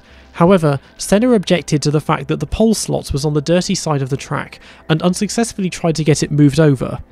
At the start, Prost took the lead, so Senna floored it at turn 1 and sent both of them into the gravel trap and out of the race, and in so doing secured his second driver's title. He began 1991 with 4 straight lights to flag victories, which included him taking a jubilant first victory at Interlagos, where he had lost 3rd and 5th gears and collapsed from exhaustion after crossing the finish line. He had this streak broken in Canada, and with Prost no longer a serious challenger, was chased down mid-season by Nigel Mansell, another driver he'd had several collisions with and wasn't on particularly good terms with, and had major crashes in qualifying in Mexico City and while testing at Hockenheim. After his insistence on Honda bringing engine upgrades, he got 3 consecutive pole positions with 2 wins. At Barcelona, he was famously passed by Mansell with just millimetres to spare, and later spun and finished 5th. At Suzuka, Mansell spun off, which handed Senna his 3rd driver's title, and he handed the win to Berger as a thank you gesture. After the race, he confessed that his collision there with Prost 1 year prior was intentional, which many people had assumed at the time was just a racing incident, which was backed up by telemetry data showing that he did not lift off. Senna wanted to join Williams for 1992, but eventually decided to stay with McLaren and Honda out of loyalty. He would later come to regret this, however, as Williams ran their 1991 car, but now with a series of electronic driver aids that McLaren did not have, meaning there was no possible way to match it. He suffered 3 straight retirements early on, but at Monaco took his first victory of the season after Mansell got a puncture, and despite being hounded by him was able to aggressively defend in the race's dying stages. Following this came his sole pole position of the year and 3 more retirements, which effectively eliminated him from the title fight, which was settled at his second victory of the year in Hungary, where Mansell secured it. At Spa, he effectively saved Eric Comis's life by extricating him from the car after he crashed with the throttle fully open, and he then took his 3rd win at Monza. He ended the year with an engine failure at Suzuka and a collision with Mansell in Australia, and was beaten not only by both Williams, but also a young Michael Schumacher, who he was not particularly fond of, as Schumacher had blindsided the paddock with his speed, but had also taken him out in France and had some scrappy on-track battles with him. Senna's contract with McLaren expired at the end of the year, as he was looking to move elsewhere as McLaren were no longer the top dogs and had also lost their long-standing engine deal with Honda. He first tried Ferrari but thought better of it, and even did some IndyCar testing, but had this blocked by Ron Dennis. He went to Williams and even offered to race for them for free. However, Prost was returning from his 1-year sabbatical to join Williams and had a clause in his contract that prevented Senna from being his teammate, so he stayed with McLaren, which now had outdated Ford engines, and got a new teammate in the form of Michael Andretti. Despite the underpowered engine, the car had very solid aerodynamics, which was helped by the team adopting all of the electronic driver aids that Williams had used to dominate 1992. Senna finished second to Prost at Kyalami, though almost a lap down, then took his second home victory in changeable conditions. Following this came the race everyone talks about. Senna qualified 4th at Donington Park's first appearance on the F1 calendar, and in a wet race got blocked in by Schumacher at the start and was passed by Karl Wendlinger. However, he then passed both of them as well as Damon Hill and Prost himself to take the lead by the end of the first lap, finding grip where no one else could. Through clever strategy, including setting the fastest lap by going through the very short pit lane, he won by over a minute and was awarded with a Sonic the Hedgehog trophy. Following his 6th victory at Monaco, Senna managed to hold on to the title lead until his alternator died in Canada, and from here on Prost disappeared over the horizon. Senna ran out of fuel on the last lap at Silverstone and dropped from 3rd to 5th. He then had retirements in Hungary, Italy and Portugal, with Prost securing the title at the latter. At Suzuka, Senna qualified 2nd behind Prost and took the lead at the start, with both drivers getting through turn 1. The two drivers went back and forth in changeable conditions, but Senna eventually won and after the race punched a rookie Eddie Irvine for unlapping him and cutting him off and was given a suspended 2-race ban. At the final round at Adelaide, Senna took his first and only pole position of the year, and then took what would be the final win of his career and brought Prost onto the top step of the podium, signalling a reconciliation between the two. Prost retired for 1994, which gave Senna free rein to join Williams at long last. All the elaborate electronic driver aids in use over the previous 2 years have been banned, and Williams produced a car that was by and large the same as their last one but without these aids that it had depended on so much, which left an incredibly narrow window in which the aerodynamics would work properly. Despite dominating the year, Prost himself had not particularly enjoyed driving the FW15C, even with all the electronic driver aids, which itself was an evolution of the FW14B built around Nigel Mansell and his hyper-aggressive driving style that was not shared by Prost and Senna. Senna was not impressed with the car in testing, but despite that took pole at Interlagos. He led at the start, but Michael Schumacher passed him in the pit lane, and Senna tried to chase him down later in the race but uncharacteristically spun off and stalled the car. At Okayama, he took pole again and was passed by Schumacher at the start and then rear-ended by Mika Hakkinen at turn 1 and spun into the gravel trap and was then hit by Nicola Larini. He had clearly been jarred by Schumacher's strong race starts and race pace, and so he sat by the track for 10 laps trying to listen out for evidence of use of traction control, coming away from it suspecting the Benetton was illegal. At Imola, Senna told former teammate Gerhard Berger that Williams had upgrades coming soon that he was confident would make the car more drivable. Senna's protege Rubens Barrichello had a big crash in practice and sat out the race. Then, in qualifying, Roland Ratzenberger crashed at Villeneuve and was killed on impact, becoming the first Formula 1 fatality since Elio De Angelis in 1986, and the first death at a Grand Prix weekend since Riccardo Paletti in 1982. Senna had already qualified on pole, and along with other drivers decided to reform the Grand Prix Drivers Association to advocate for better safety. At the start of the race, another big crash between Pedro Lamy and JJ Leto brought out the safety car. Behind the safety car, which was an Opel Vectra, Senna was gesticulating to the driver to speed up, concerned about tyre temperatures plummeting. After the race restarted, Schumacher was right on Senna's tail, and on lap 7 Senna went straight on at Tamburello and hit the concrete wall, whereupon the right front wheel struck his helmet and the suspension arms pierced it, and he died from massive blood loss within minutes. The race carried on, with Schumacher winning, and Senna's death wasn't announced until later that evening. The exact causes of the accident are unclear. An investigation concluded that the steering column had snapped. However, Schumacher, who witnessed the accident firsthand, said that beforehand Senna's car had looked nervous, and he also had a snap oversteer upon losing control, which is not indicative of a steering failure. Adrian Newey, who designed the car, suggested it was caused by a puncture as the car also appeared to bottom out. Nevertheless, Senna was given a state funeral in his native Brazil, which saw Prost as one of the pallbearers, and he was laid to rest in the Morumbi Cemetery in Sao Paulo. In death, Senna has taken on a near-mythic status unmatched by any other former champion, living or dead. He is to Brazil what Princess Diana is to the UK, as after his death 3 days of national mourning was declared, more than 500,000 people lined the streets of Sao Paulo to see his coffin, and despite nearly 30 years having elapsed since his passing, his legacy has not faded one iota and he remains at the forefront of public consciousness. He was also immensely popular in Japan, as his most successful years at McLaren were under Honda Power, all 3 of his titles were secured at Suzuka under Honda Power, and he spent a year as teammate to the grandfather of Japanese single-seater racing, Satoru Nakajima. Countless drivers who have come after him have idolised him, not least of which include Lewis Hamilton and his nephew Bruno. His entry into Formula 1 marked the passing of one generation to the next, and by the end of the decade, drivers such as Niki Lauda, Keke Rosberg and Nelson Piquet had either retired or were fading in form as they aged, allowing him to dominate. The departure of Prost from McLaren in 1990 gave Senna undisputed number 1 status. Like all the greats, he excelled in both qualifying and wet weather, going on a run of 7 consecutive pole positions between 1990 and 1991 and getting 8 wins in wet races. Where Michael Schumacher has Catalonia 1996, Lewis Hamilton has Silverstone 2008, and Max Verstappen has Interlagos 2016, Senna has Donington 1993.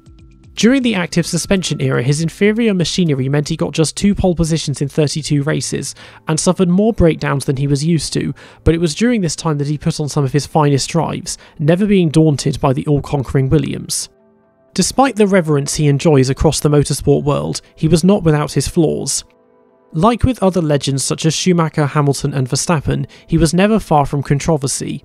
His rivalry with Prost is well documented, and had he pulled his move at Suzuka in 1990 today, there is little doubt he would lose his super license, as the fickleness of the rules and more lax attitudes towards safety at the time are exemplified by him feeling bold enough to confess to it being deliberate. He also didn't get on particularly well with Mansell, who he had several collisions with. Schumacher's appearance on the scene clearly rattled him, as they too clashed and his presence signalled a threat to Senna's status and the arrival of the next generation of drivers. Had Senna lived out 1994, we could have had a Hamilton-Verstappen 2021 on our hands.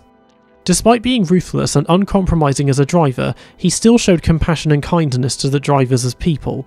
He was the first driver on scene at the major crashes of Martin Donnelly and Eric Comas, and visited Rubens Barrichello in the hospital only 2 days before his own death. Driver safety was always at the forefront of his mind, and perhaps his greatest legacy is the slew of safety improvements that were introduced following his death that have meant that since his passing there has been just 1 fatality in a Formula 1 car. In 67 races he got 21 wins, 37 podiums, 23 pole positions, 6 fastest laps and 297 points. And as such, I can confidently declare him the greatest Formula 1 driver of the 1990s. That's all for this video, thanks for watching. Let me know if you disagree with the order or think any other drivers should be ranked number 1. Don't forget to like, comment, share and subscribe.